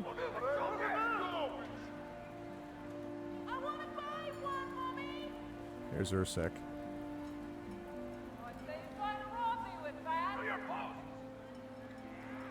Yeah, so if you do the main quest without doing the side quest, you're probably going to put yourself in a spot where you won't be able to survive the Razorwood.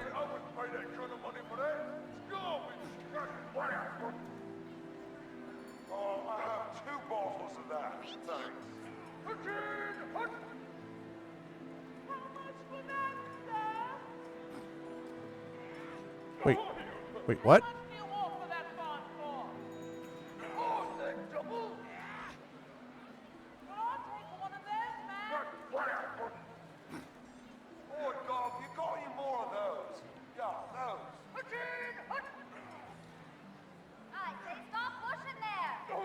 Thought I heard a pig oinking.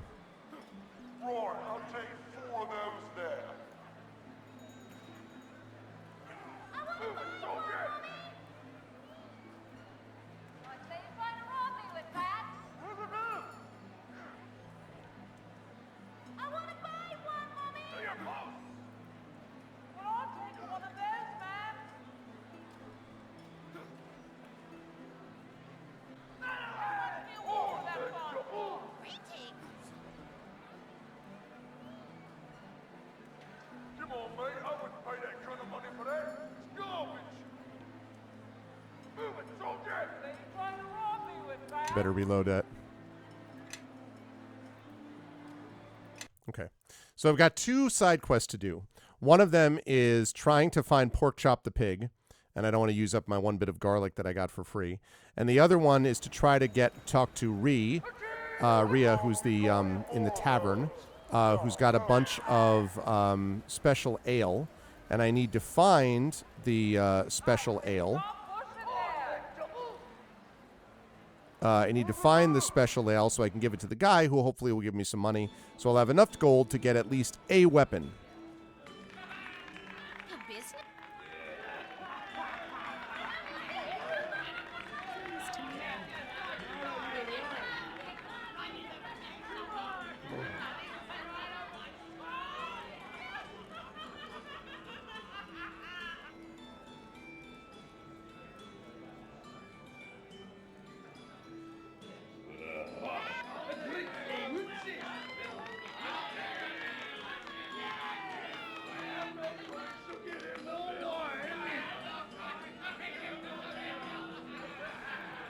Your command? What do you want now? Well, it looks like I can't do that one. So it's going to have to be pork chop. Or I'm going to have to figure out a way how to avoid being attacked by wolves.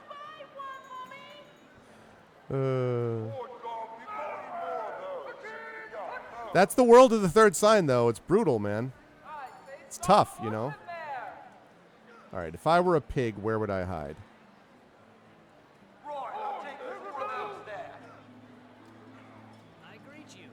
Agnes doesn't want to talk to me. Garland?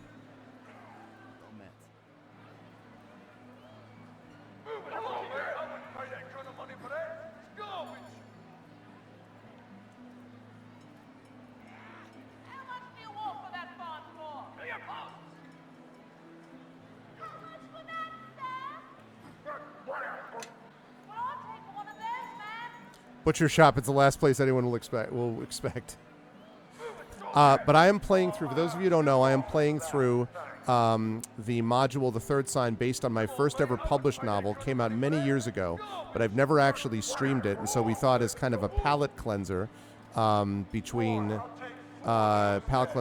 Expeditions Rome, which I just played, and whatever we're going to do next, we would give this a shot. And I'm doing a giveaway right now of The Third Sign. If you have not already done so, you are interested in getting a free copy of The Third Sign, signed copy, please enter hashtag Cluneanor, KLUNEANOR, all one word, if you are interested in winning, as part of this giveaway, winning said book.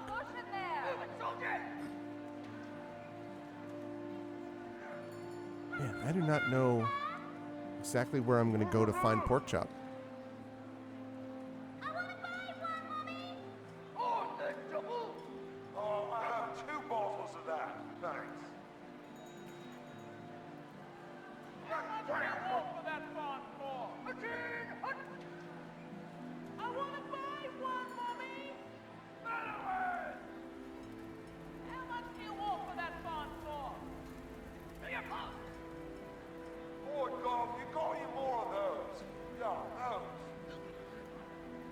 Wait for my fruit, street rat. You'll dirty them.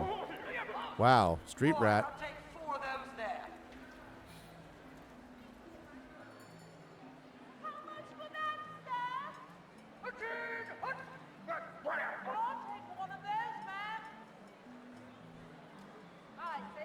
Aha! Pork chop! We found him! The pig oinks at your approach and turns to face you. Unless something really strange is going on, you suspect you found Rebecca's seeing eye pig pork chop. The pig's ears stand out straight. It begins licking its lips and hopping back and forth from one leg to the next. Yeah, we found pork chop. Let's go.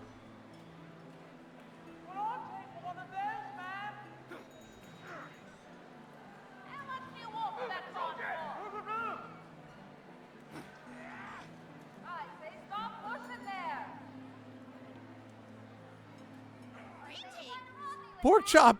You found pork chop! Oh, thank you, dear! Here, I may be deficient as far as eyesight is concerned, but I do have coin. Run along now and buy yourself something nice. We got 100 gold! Let's go! Yes! We found pork chop. And remember, never stare directly into the sun. Oink! Yeah! We found pork chop. Yeah, completed. Warded me generously. That's right. 100 gold. Can actually get a weapon now. All right.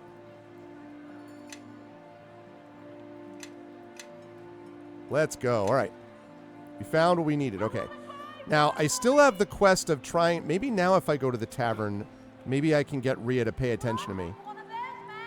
That would be nice. So we'll see if I can. But at least now that I have 100 gold, I have a half a chance of getting some reasonable weapons. Because I also have charms too, so. Let's see. Where's the tavern?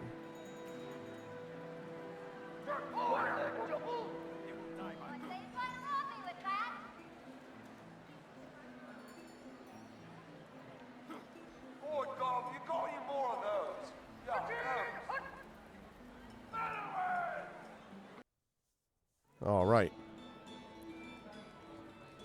Bria. The business to you. Darn it. I have a thing to tell you. Tell me the stuff. All right. Anyway. Did not work. That's okay, though. Because I do have money enough that I can actually now buy some weapons. So let's go back and talk to the weapon guy. Also Binar, but first I'm going to get some actual, like... Right, I'll take 4 of those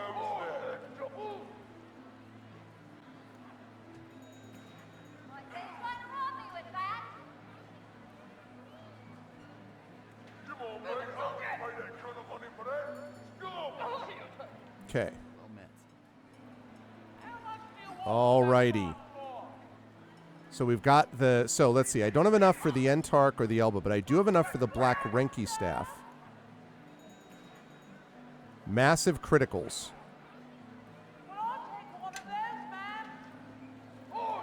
So that's 1d6. 1d6. The Elbow's too expensive, but that one...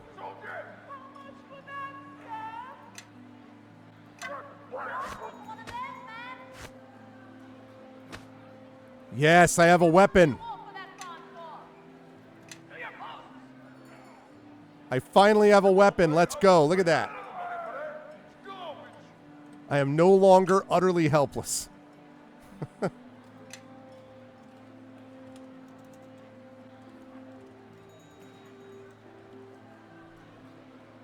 right. Okay, sounds good. Thank you, Echo, again. Appreciate it. Okay. Right. Okay, so I've got that. So now, still don't know how to activate the Rhea quest, but that's okay. We will now go up to Ursek's fruit stand, and let's start that rolling.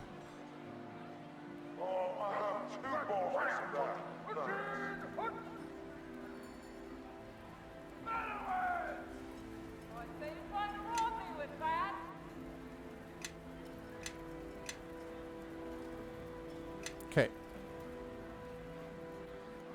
Now we're going to do the basket of fruit. Has his tension focused, steal the bowl of fruit. We're successful. Comes up, I bang into the guy. Dank. Whoop. What's going on? What's happening? Thief, you little...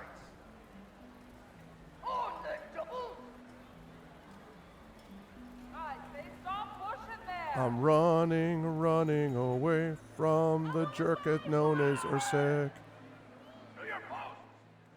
Okay, and then this is where my sister Marla says, wait, come into the alleyway here. Ursek, I escaped from Ursek, and he's really mad about it. But it doesn't matter.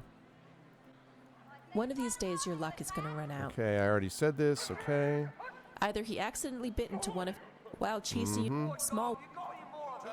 It's your own fault for trying to steal during the feast of. Okay.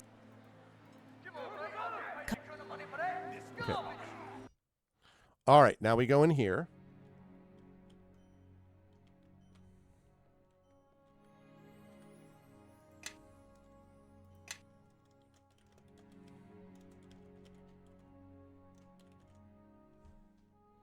To the third sign, okay.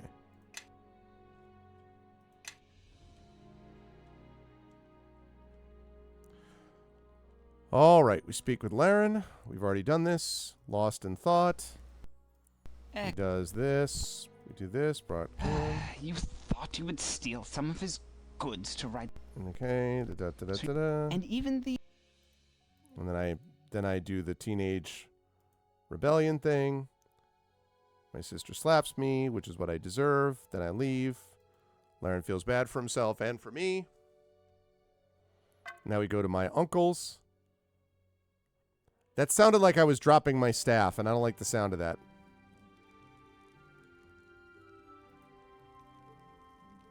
Yeah, no. Let's take it easy here, shall we?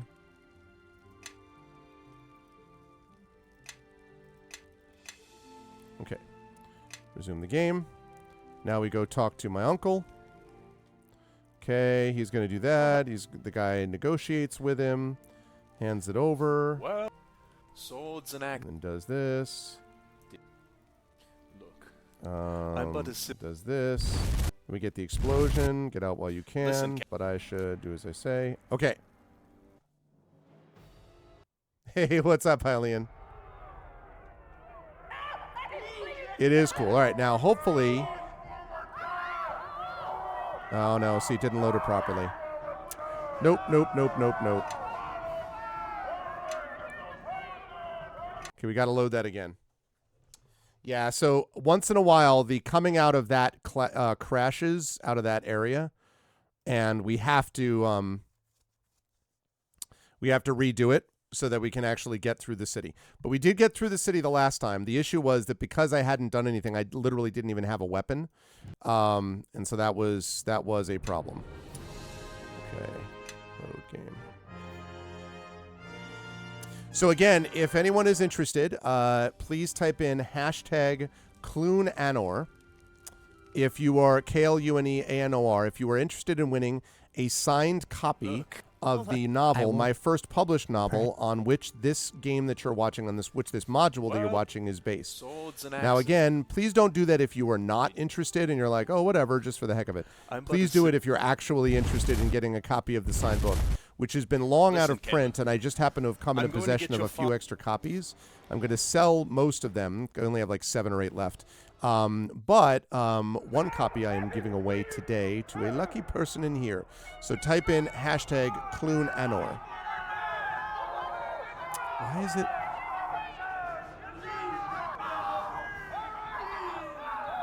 Reporting for duty, sir. Oh, this is a problem.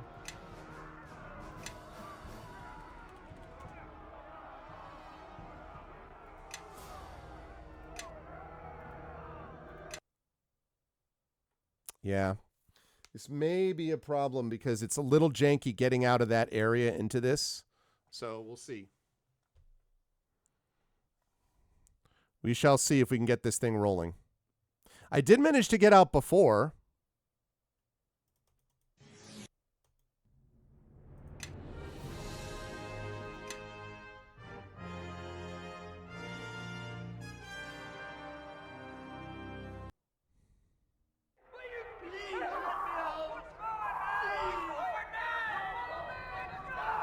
Okay, got it. It is now officially working properly. Yay! Okay.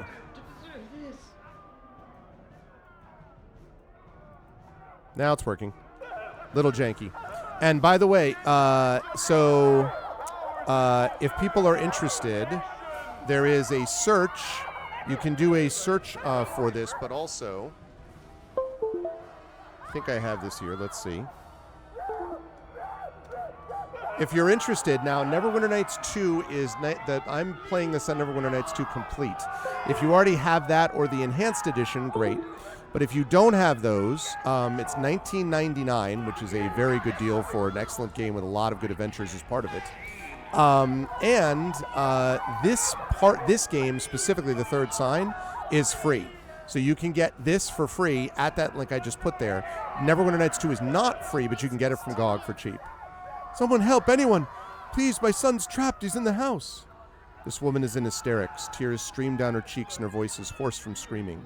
As you approach, her darting, crazed eyes settle on you. Will you? No, I can't. Not one so young. Where are the guards? I need an adult, not a child. What's wrong? My child, my son Henrik, he's stuck in the house. A fireball engulfed the house and he was upstairs getting ready for bed. I tried to reach him, but the fire was everywhere. I had to turn back for the door and get out, but he's still in there. The guards say we need to evacuate the city, but I can't leave my only child in there. He may still be alive. He's all I have. I can't leave him. I won't leave him. I could try to rescue him. You would risk your life? I won't ask you to help me, child. You're hardly older than Henrik. But if you choose to brave the flames, I shan't stop you. Just be careful. I'll pray for you. I didn't even see this quest when I was doing this before.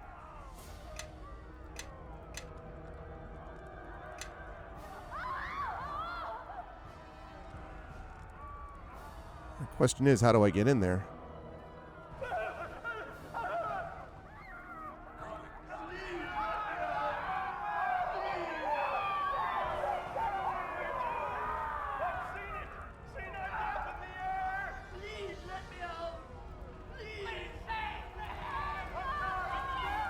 The entrance to this house is obscured by a thick curtain of smoke, but the hungry crackle of fire-consuming wood is easily audible over the panicked cries of the district. If you have any hope of rescuing Henrik, you have no time to waste. The flames are spreading in fast. Let's go in the house. Henrik? Henrik?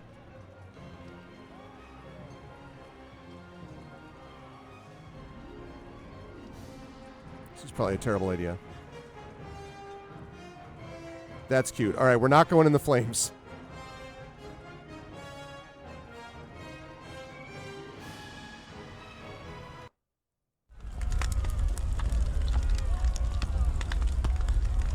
Okay, Arv in the fire.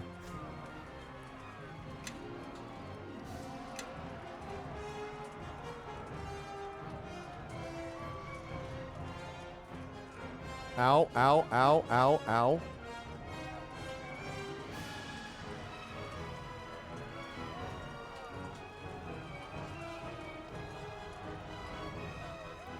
What? God, what the frick? Why would he? I got there. God, Neverwinter Nights. Neverwinter Nights 2. How I do not appreciate the jank sometimes. Oh, God. So bad. So...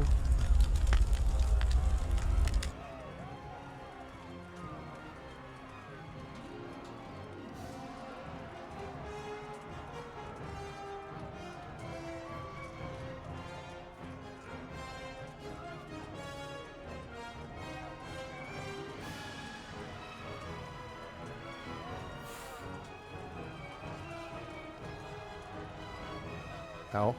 Hi there. As you step through the doorway, its frame already cloaked in hungry flames, and emerge into the attic, you nearly collide with a young boy who appears petrified with fear. You hastily shut the door behind you. It seems you found Henrik. You notice right away that the contents of the room are all extremely flammable. You'll both need to get out of here and fast. The moment the fire penetrates this space, it will very quickly spread and become a blazing inferno. Are you here to rescue me? I tried to get to the stairs, but the hallway was too hot. The house is rocked by another explosion, accompanied with the sound of wood breaking, and the heat in the attic intensifies. Returning the way you came is likely no longer an option. You escape through the window? The boy turns dazedly toward the window, and he contemplates your question in silence for a moment. The only sound is the crackling of the flames devouring the home around you. Aren't we very high up? Your mother's waiting outside for us. Going through the window is the only way out. Okay, but Mommy always keeps the window locked so burglars can't come in through the attic and steal all our things. I don't know where she keeps the key, but maybe we can open the window without it? Oh my God.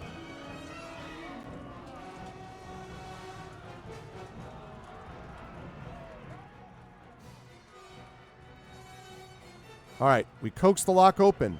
Wow, how did you do that? All right. After a last look at you for reassurance, he climbs onto the windowsill and drops himself to the street below. He lands with an audible yelp. A moment later, he rises to his feet, cradling one arm. From up here, he seems shaken but mostly unharmed. Henrik's mother rushes over to him and envelops her son in a crushing hug. They exchange words, but you're unable to hear them from up here. A moment later, Henrik's mother looks up towards the window expectantly, anxiety and desperation painted across her face. The crackling of the blaze grows louder with each passing moment, and the door to the attic is now adorned with lapping flames. It won't be long before the door gives in and the flames spread into the attic. You must follow Henrik and fast!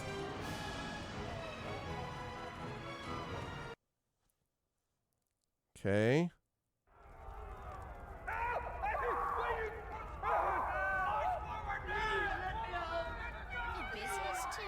The moment you land, she rushes over to you.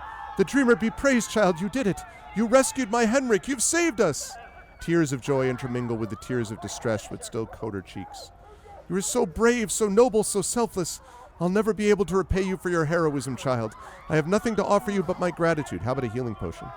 Thank you for rescuing me. It was scary in there. We must all flee this place now, no. There will soon be nothing left here. Save yourself, child. I will take Henrik and head for the gates. Bless you, child, and thank you. We'll never forget your kindness. Thank you. Without another word, the woman takes her son up in her arms and makes for the city gate. You best be heading that way yourself. As she said, there is nothing left here.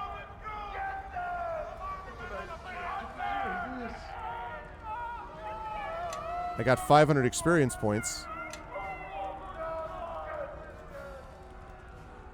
Not 100% sure that that's going to 100% sure that that's going to be worth having lost all of my my hit points here.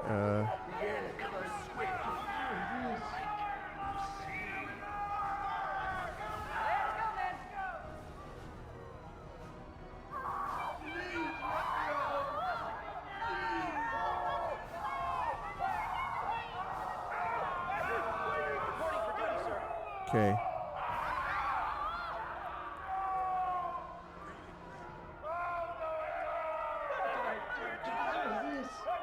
Okay. Does anyone have any healing potions? Does anybody have any healing potions? I don't have any healing. I need some healing.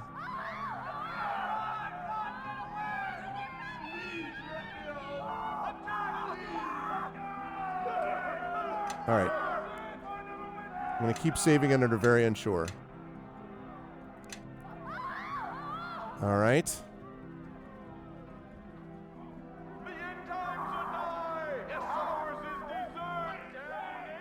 Okay, Freytan.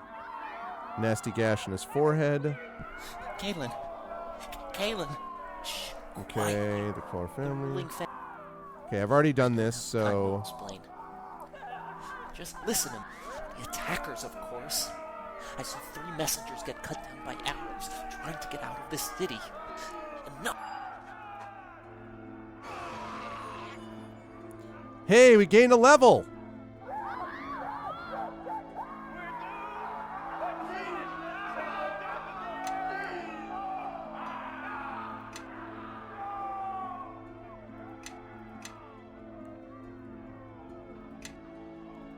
Reporting for duty, sir. Okay, let's level up. Level up. What? Level up. Okay, we're going to level up as a rogue. We're going to, let's see.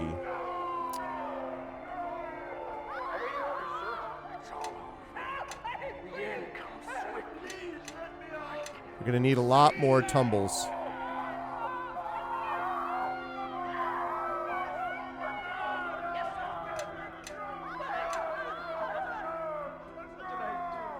Okay, let's see. Disable device.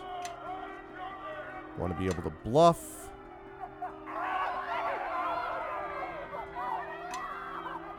Spot was really clutch in that one. Throw one there. And hide. Okay. I did get some more healing, which is good. So I have now 8 out of 14. I mean, could be worse.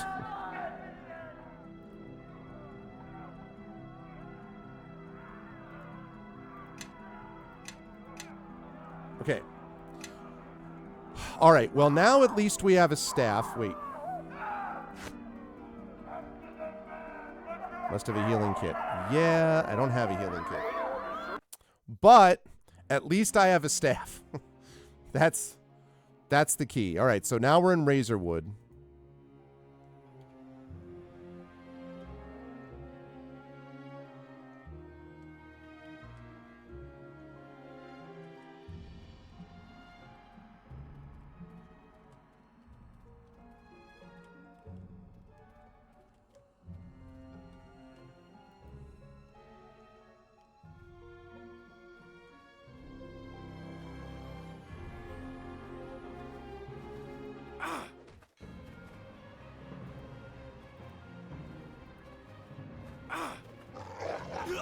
Ow.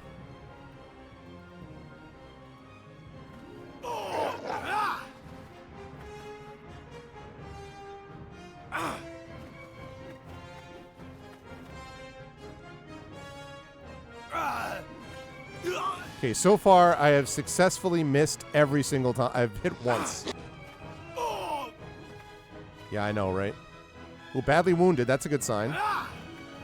Come on, damn it, wolf. I really wish I were full health. Okay, I got one of them.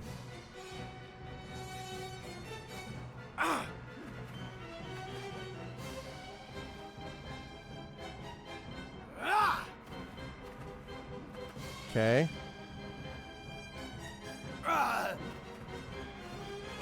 Ow.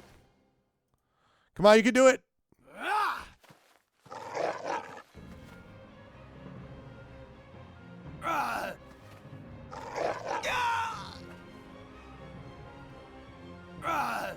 God damn it, stop missing.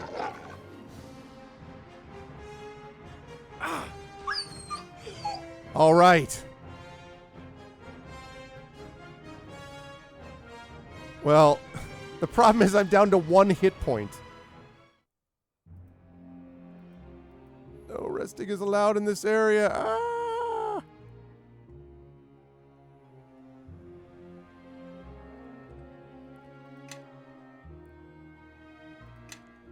Arv in big trouble.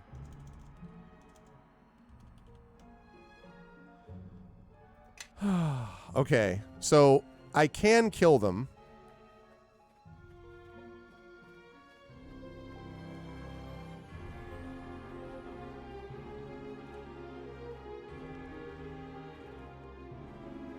The thing is, if I get too close to one of the leaves, it's going to hit me. And if I get too close to one of the leaves and it hits me, I'm going to die because it's going to take away my single hit point. Oh, God. The cursed place known as Razorwood. All so that I could save a kid. Yeah! Oh, my God. All right. I've got to try to do that. I got to do that fight better.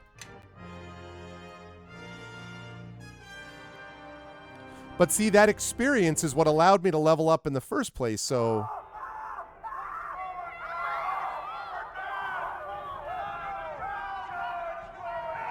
Resting is allowed in this area. Is there any place I can rest here? Does anyone have a healing potion? Anyone? Anyone have a healing potion? Who created a world this destroyed, this devastated?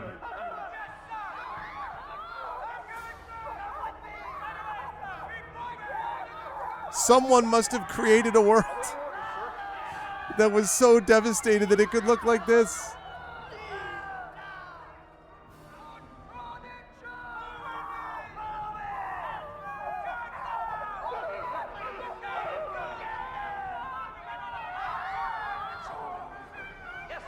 I need healing. I need healing. I must open every door.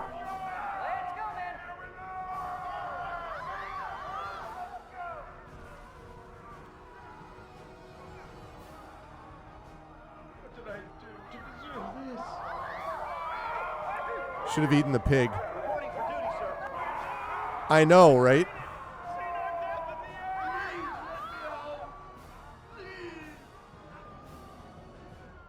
Can't go in there.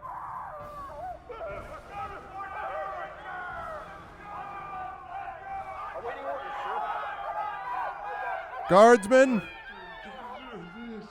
Help! I need healing. Henrik, help me! Can I rest here? No resting is allowed. I need a healing kit. Anything?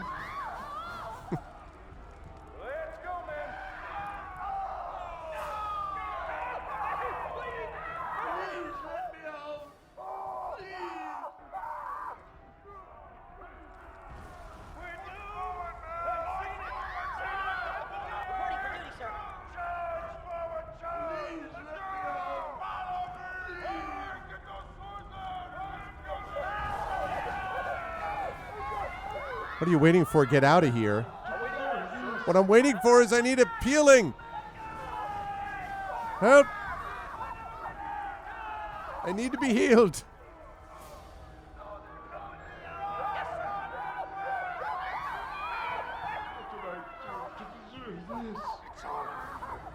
The end comes swiftly. Why can't you see?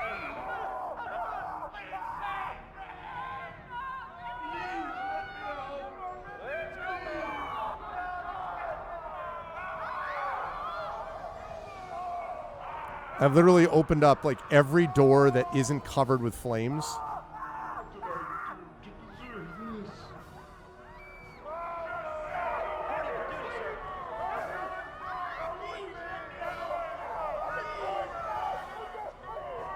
But no options.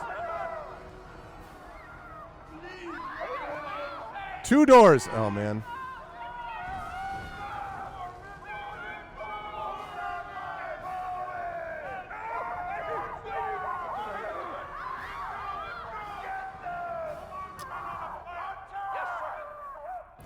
I mean, it's funny you mentioned that, Magic Sky Shark, because I don't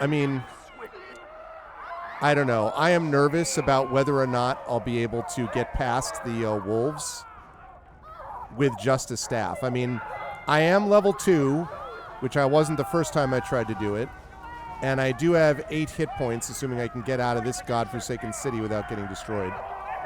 But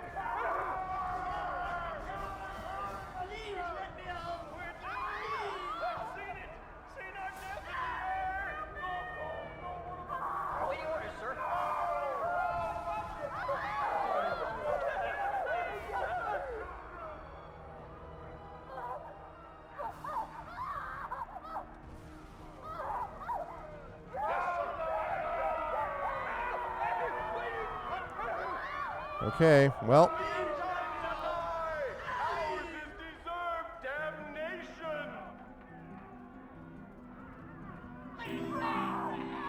Thank you for the follow on GOG, alright. Okay, well.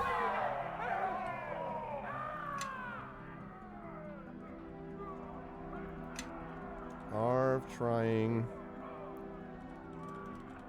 to survive. Just a staff. All right. I mean, the thing about it is that the razor wood itself is so dangerous that, like, just walking through it is a problem. So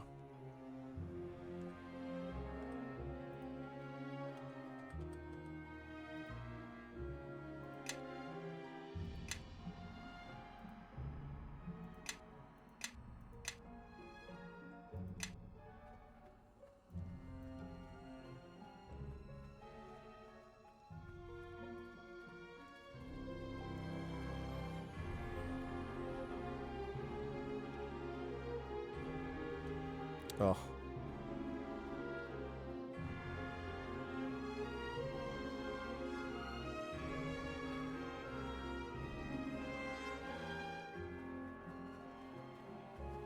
Shoot.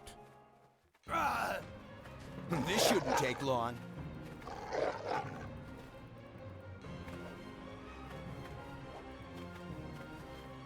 Ow.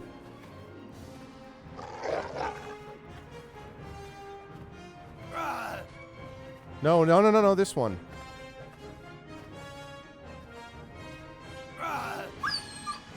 Okay. This shouldn't take long. I mean, stop missing. Not you. I don't want to. Not me. Stop missing.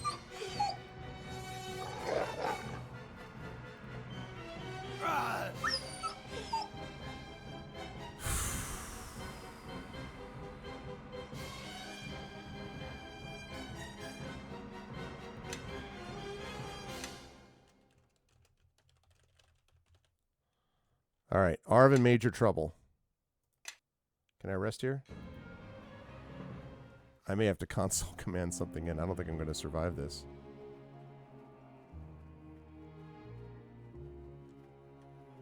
What do I have? 3 hit points left?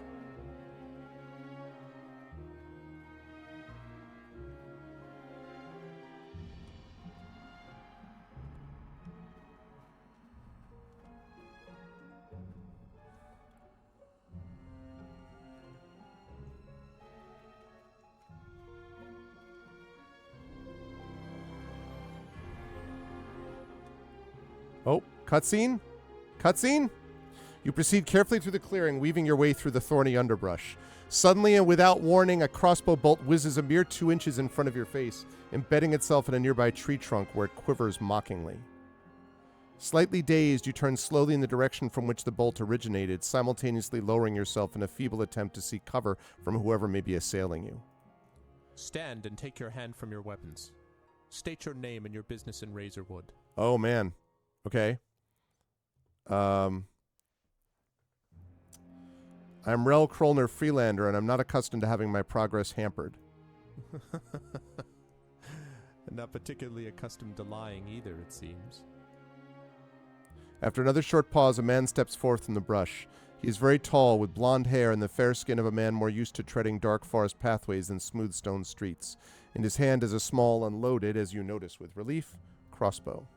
The man's face seems young, and he sports a neatly trimmed beard around a not unpleasant smile. He wears a suit of light leather armor, and a dark green cloak rests on his shoulders. At his belt hangs a short, curved sword. What makes you think I'm lying? First, you're no Freelander. They can be overconfident, but not stupid. No Freelander would try to pass through Razorwood with neither armor nor a real weapon, even on a bet.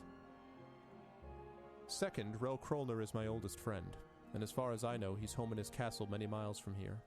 So I know you're lying. Rather badly, I'm afraid. Mm-hmm.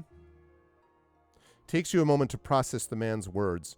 You scramble to recall all you can about Rel Krollner, a legendary swordsman, prince, sometimes wanderer, whose most famous friend is... Arvin Elrond, let's go! The circle is complete! Because, chat, my name that I use on Twitch came from this character in the third sign. I started streaming in 2012, and I decided I would use this Twitch name. So my name, Arvin Elrond, on Twitch comes from this character. I was saving that as a bit of a surprise for everybody.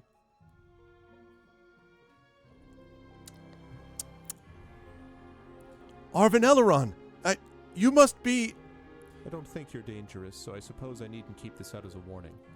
So what if I am this Arvin Elrond? What would it matter? But Arvin Elrond killed the Overlord himself. There are legends about his deeds. He was a hero. High praise, worthy of a king's champion, perhaps, but spoken of a simple woodsman. But that aside, you keep referring to this Elrond in the past tense. Was he thought to be dead, eaten, retired, and gone home?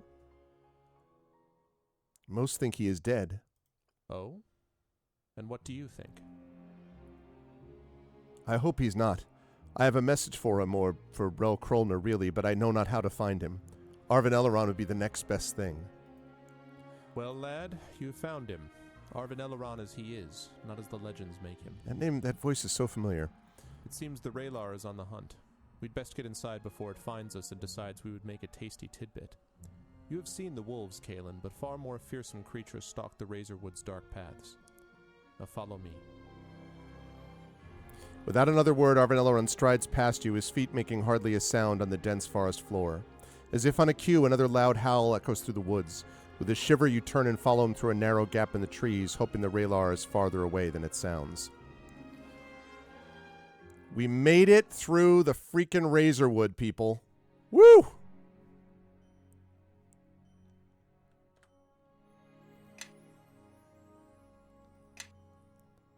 Okay, Arv with Arvin Elrond. Arv with Arvin Elrond. Okay. See you, Magic Sky Shark. All right, last couple of minutes, folks, for this giveaway. And Arvin Elrond has a few things. He's got Squar the Hawk. Squar glances up at you disinterestedly with his dark, beady eyes. The hawk seems more concerned with establishing a comfortable perch in its nest than in engaging in any sort of meaningful interaction with you. One can hardly blame Squar for this, for he is, after all, a bird, and as such does not know how to speak. So that's Squar. But also... Case. Hey, Case.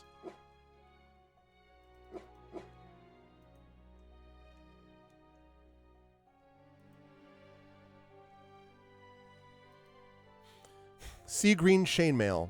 This roughly carved wooden dummy, I know, sports a beautifully fashioned suit of chainmail. The workmanship of the mail's thousands and thousands of rings, linked without visible flaw or break in a gentle cascading motion down the dummy's length, take your breath away, and the deep sea green hue of the chain ripples and sparkles like waves from the ocean itself. Mounted on the wall behind the suit of armor are two fearsome curved blades, slightly longer than the one Arvin carries at his side. Yeah, these descriptions in here are somewhat taken from the same section in the book. This actually, let's see, this section where he meets Arvin is in, let's see, chapter...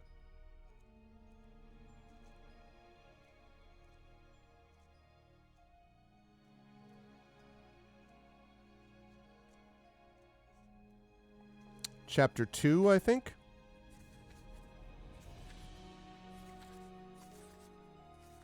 Yep.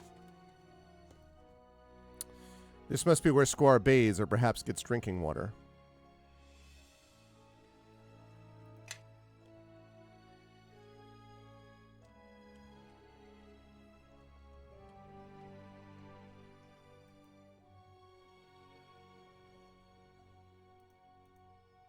The bed is worn, hardly what you would envision a man of Arvin Elrond's status using. The mattress looks old and worn, the sheets are fashioned of harsh wool, and the pillow looks downright lumpy. Resting? Yeah! I can certainly rest here. Let's go. Yep. It was dicey, but we did it. All right, let's talk to Arvin. I trust my humble abode has proven sufficiently interesting. Hopefully you helped yourself to some food from the kitchen, too. Assuming you're fed, there is much to discuss. First, do you have any questions for me, Kaelin? Oh, man. I'm going to have to ask some questions, but then I'm going to have to get some food from the kitchen. I didn't actually know there was food to get here. How did you build this place? This tree was old enough to remember the time razorwood consisted only of saplings, but its roots were rotten. We healed it, my friends and I, and in exchange, you might even say as part of the healing, the inside of the tree became my home. The tree's bark is imbued with the spirit of the Elminar, and no tree strengthened in such a way can easily be harmed. It doesn't make the tree invulnerable, certainly. An axe may bite its bark, and fire may scorch its leaves and branches. Still, it provides both safe and secret shelter. I often need both. Tell me of the Elminar. Well, the Elminar are an ancient race. What do you know already? I was always taught they were dangerous. Dangerous? They are indeed dangerous. Many creatures of power and wisdom are dangerous. But the Elminar are not evil. They were here at the coming of men and before. They walked first upon the mossy ground beneath these very trees, and were the first to see the starry sky. In those days their song was strong, and their harmonies flowed through both stream and branch. They were the first of the dreamer's imaginings, the first of his thoughts to take shape in moving, walking form. In those days the forests of the world were still young. Just an answer to that, no, Dead Smoke. This is this is an adventure that is supposed to give you some interest in the world of the third sign. And when we first put it out, the idea was that you would do that. We also thought that if there was a, kind of interest and everything, that we could maybe follow up with it. We ended up not doing that. And so this ended up being just sort of like a teaser module, essentially a teaser adventure for the third sign. So you play Kaelin Golnet. So it's kind of more of a, it's linear for sure. I mean, like, that's the point. Although there are side quests, as we just noted, that are available. I actually didn't do all the side quests in this one. There's another side quest about getting some ale for someone that I didn't do or whatever. But once you get to this, nonetheless, it's sort of telling the story of the first set of that. So this is not a module where you get a party in this particular case. And their leaves newly green, and the Elminar walked among them with delight. For they understood all they saw around them to be a part of their own beings, part of the fabric from which we are all woven. They felt their common essence with moss and stone and sky, and they were content. When they sang, their music flowed within the land around them, and gave it strength and structure. In turn, the land gave back its bounty, water, food, shelter. It did so gladly. Wonder who this guy is. Names and separate identities meant little to the Elminar in those times, for all were part of the same essence. They embraced each other without pretense or malice, and parted with the knowledge that they would always be later reunited. Yes, very story-driven. In the Elminar, it is said, joy flowed like gentle water, and from them light sprang like a sudden fountain. You do not get to participate in a party. And Darth Sisu, unfortunately, it's just this one. Now, again, the book does. Let me just say that the book itself, the novel, moves in different directions over time. But this is basically telling the story of the novel, albeit it does give you some options here and there. But they betrayed mankind, didn't they? It was because of them that man lost everlasting life. Only fools believe so. Fools who understand little of the past and less of the present. When the race of men first walked the earth, the Elminar welcomed them, as they did all living things, with happiness and celebration, for they perceived that men were part of the same dream from which they had been born.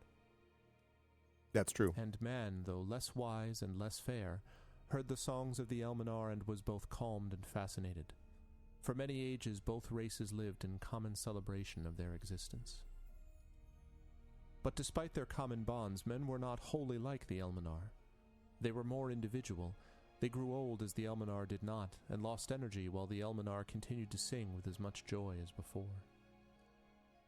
Men with their individuality began to name themselves differently, and to name things around them as well. Each animal, each tree. The Elminar saw these things and were surprised, but not disturbed, for they perceived that mankind had its role to play. And this is some lore which gives you some backstory and man played that role for many more ages, about the book. All before the coming of the sorrow. None remember the exact time when Alaric came forth. But come forth he did, and the others rejoiced in his coming, for he was wondrously fair, almost as the Elminar were themselves, and he was wise beyond the reckoning of most men.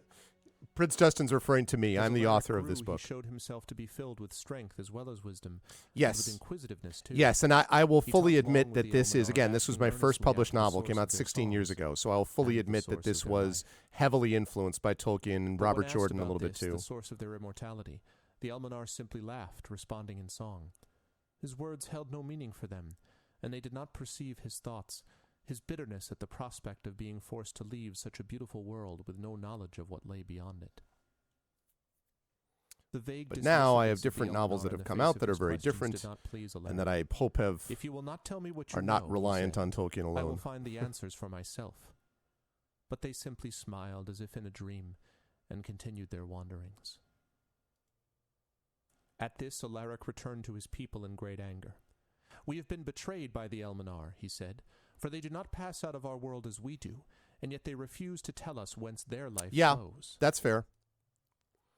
So I will find the answers And that's for myself and that's. Oh, and gain sorry, such I life keep for interrupting all of us. myself. I would that you would Hold come on a with second. me to help me in my search. These were Alaric's words to his human kin. Most that heard him turned away in sadness, for they feared his fiery spirit and anger. That's why I'm not so hard on myself about this. Like, am I a better writer few were now? swayed by Yes, his but I don't words think and this. came I with think this him. is decent, solid And work. together they I went you know, north to the this ice is a and solid snow of book. the first I would beginnings. obviously write it somewhat differently disappeared now, for but many ages, the inspiration were for it, I forgotten. think, is real, and But Alaric did you know, return one day, I'm proud of what I nearly did with this, alone, all but for and 5 so of his original you know, but it is companions. like if you compare it to The what I did Elminar now, perceived his return I'm a as they more able sang, writer and 16 though they years did not later, but fathom how he could have I survived think it's so got some long, good qualities they to it. came to him swiftly Hey, to nonstop. embrace him and celebrate his return. But upon And it was seeing fun him, to they play through recoiled, this for he from was my not the own same book creature too, who had left them. with this module. His So face was hideously distorted, blue-black, as if burned and frozen all at once, and his body was covered thanks, in Prince ice Justin. and Yeah, that's a good darkness. way to look at it for sure. And Alaric's followers, though not so strong, were each covered in the same cloud of darkness and ice. "What news, brother?" asked the Elminar. "What have you found in the frozen north?" "Sadness and pain, and life eternal, though you would withhold it from us." This was his reply, and Alaric drew a sword made all of ice, and he smote the one who had first spoken to the ground. Then the True earth enough, itself Dorsisu. writhed in torment, as did all of the Elminar, for none had ever been killed or struck down in anger. Goddamn humans. Then Alaric's followers rose up, and together they slew many more of the Elminar, whose song now began to falter for the first time since the beginning of the dream. Now the race of men, which had grown greatly in strength in the ages since Alaric's disappearance, heard the earth's rumble and the sound of strife for the first time, and came to the place of conflict. And there they found the stricken Elminar and Alaric's band, and in horror they fought back against him. Not with steel and fire, for such things were still unknown except by Alaric himself, but with rocks and wood, the stuff of the earth. Side note, He would slew love many to of get them, for Gray he had Shade greater might into and much video anger, game form. but there were far I've more of I've them talked to than a of few his people band, on and off and about soon that only over the he years. remained Would love to alive get of his back into company, that. bruised and bleeding of many wounds.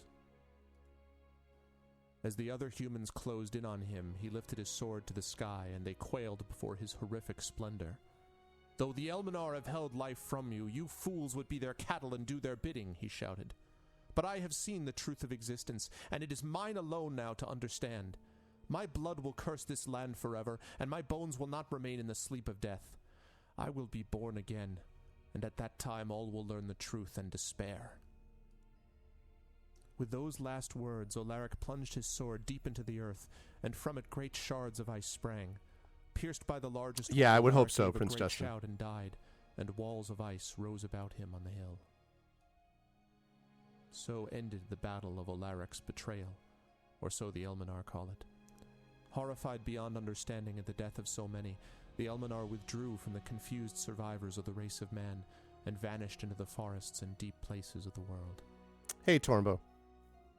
Some of those mortals who remained grew deeply suspicious of the Elminar then, and said that Olaric may have been right.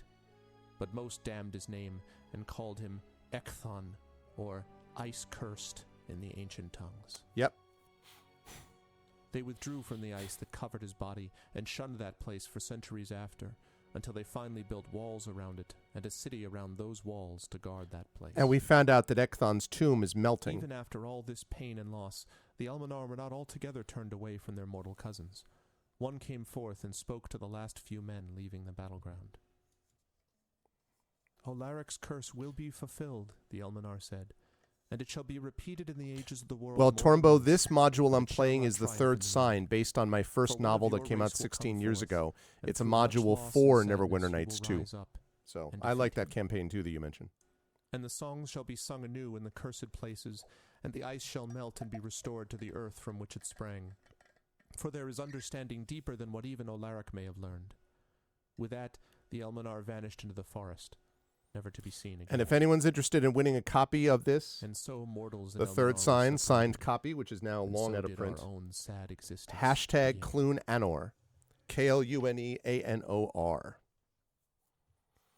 I'll play a little while longer here, and then we'll stop for now, and then we'll continue this next week. But you know of the Elminar. Did they abandon us altogether? The Elminar did not abandon us. It is we who abandoned them. But they may be found if one knows where to look. The Elminar still sing in the ancient places, and their melodies still flow through our land and hearts. But never again shall we walk with them freely, not until many prophecies are fulfilled. And many lore masters say they will never be fulfilled, that the prophecy uttered by the Elminar was simply a lie, told to keep us from Did you already enter once, Prince Justin? Because maybe it's got you already? Because I don't understand why it doesn't... It should have registered you otherwise. Let me see.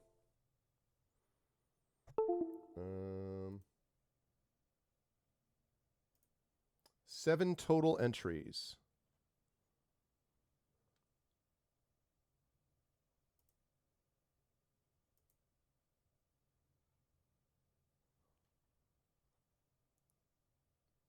Yeah. Okay.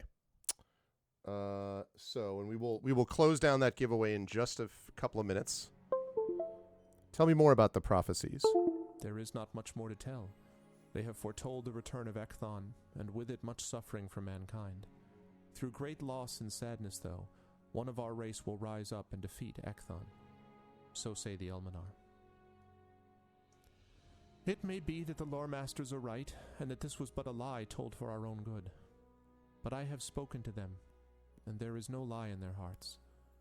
There is a sadness, though. There has been ever since the sorrow. I do not know what could heal it. I personally believe that the prophecies will be fulfilled one day. Whether or not we will be ready when that day arrives is another matter. Yeah, it is.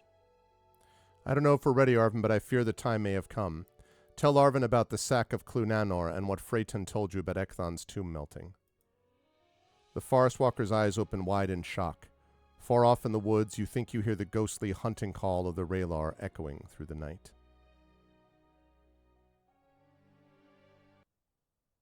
That may be actually the end of the teaser part. Maybe not. It's just some dead chickens, Prince Krolner. Perhaps their feed was bad, or the owner of the farm had to leave. Right. Now this... I realize it's only chickens, but there's something wrong here. Can't you feel it? The air is different. What's responsible for that faint acidic smell? And why would a farmer leave his chickens to die? Where are all the rest of the farm animals? If you remember what happened in the prologue with the soul wall, the prologue of this game... No, Captain. This is them finding I've got a bad feeling what's about left. These. Take 2 of the men and search the area. Return to me if you find anything unusual, even if it's just more dead animals.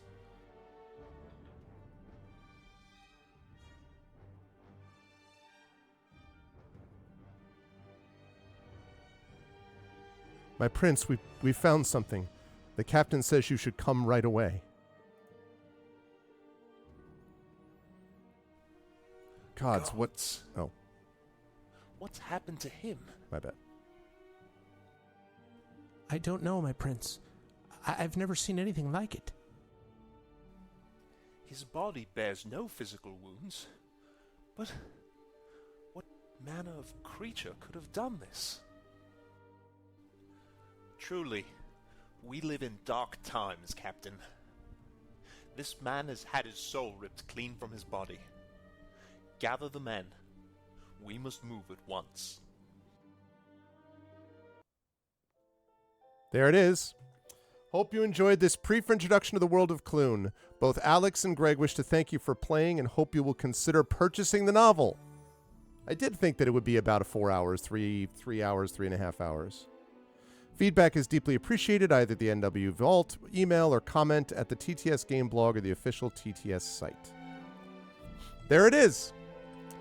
So that is the third sign. A little bit of a walk down memory lane. I think I can delete that. I can delete that. Actually, wait. I can delete that. Delete that.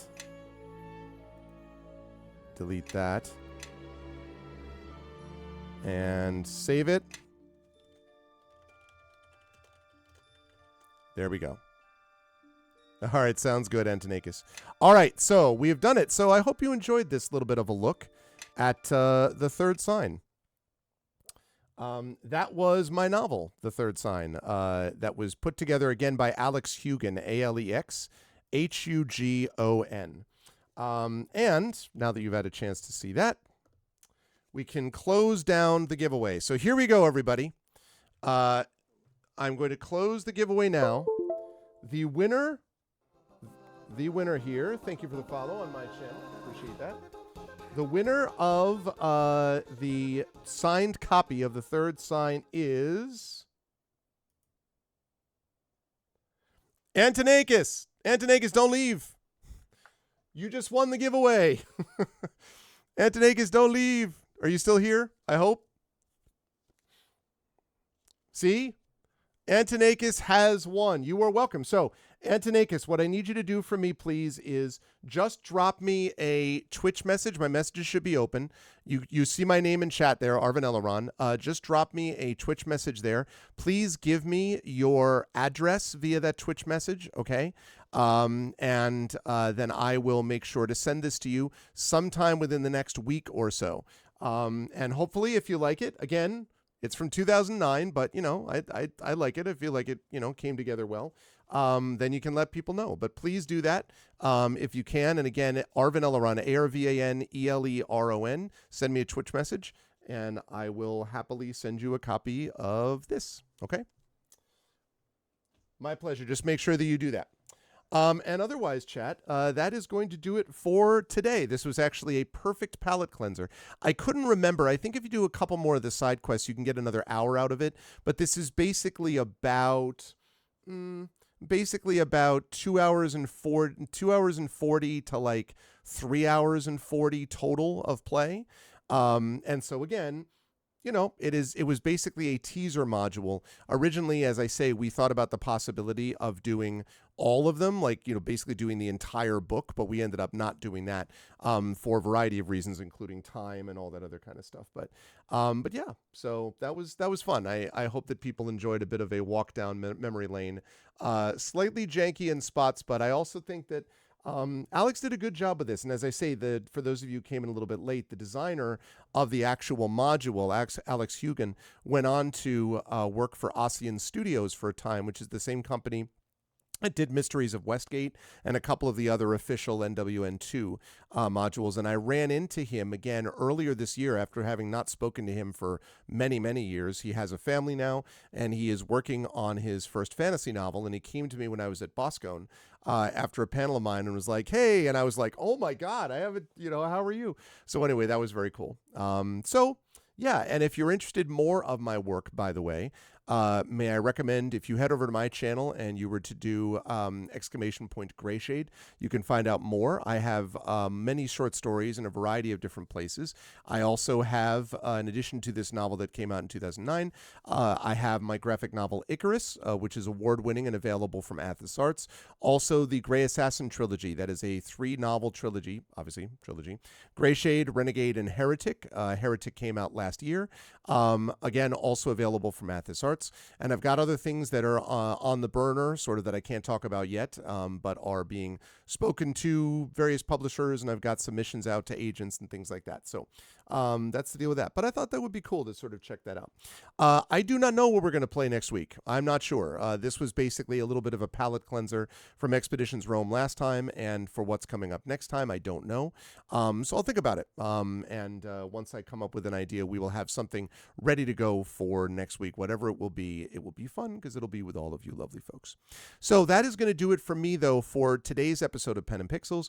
I will say, again, thanks, shout out to Echo Alpha X5 for making it possible for me to do this, because actually having the module of Third Sign, because I couldn't get mine to work, but I was able to do it thanks to Echo. So thank you, Echo, for that.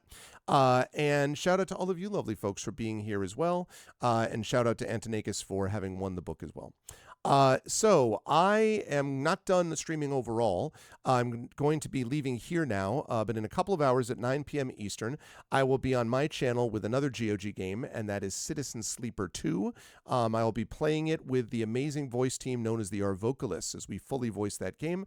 Then there will be more D&D on my channel, more tabletop D&D tomorrow night with the community D&D crew, Shadow Crew playing Dungeon of the Mad Mage. And then on Thursday, I'll be on my channel playing a game that rhymes with Bloomblaven, which with my friend Zach Clay. Friday is my annual Halloween stream, which may feature a game or two, but most importantly is going to feature our annual Edgar Allan Poe reading. So I always love doing that. I will not be streaming my usual time on Saturday because I have something going on, but Friday night I will be streaming. That's going to be a good time. And then next week, I will be back with the month of November. We will have tabletop play.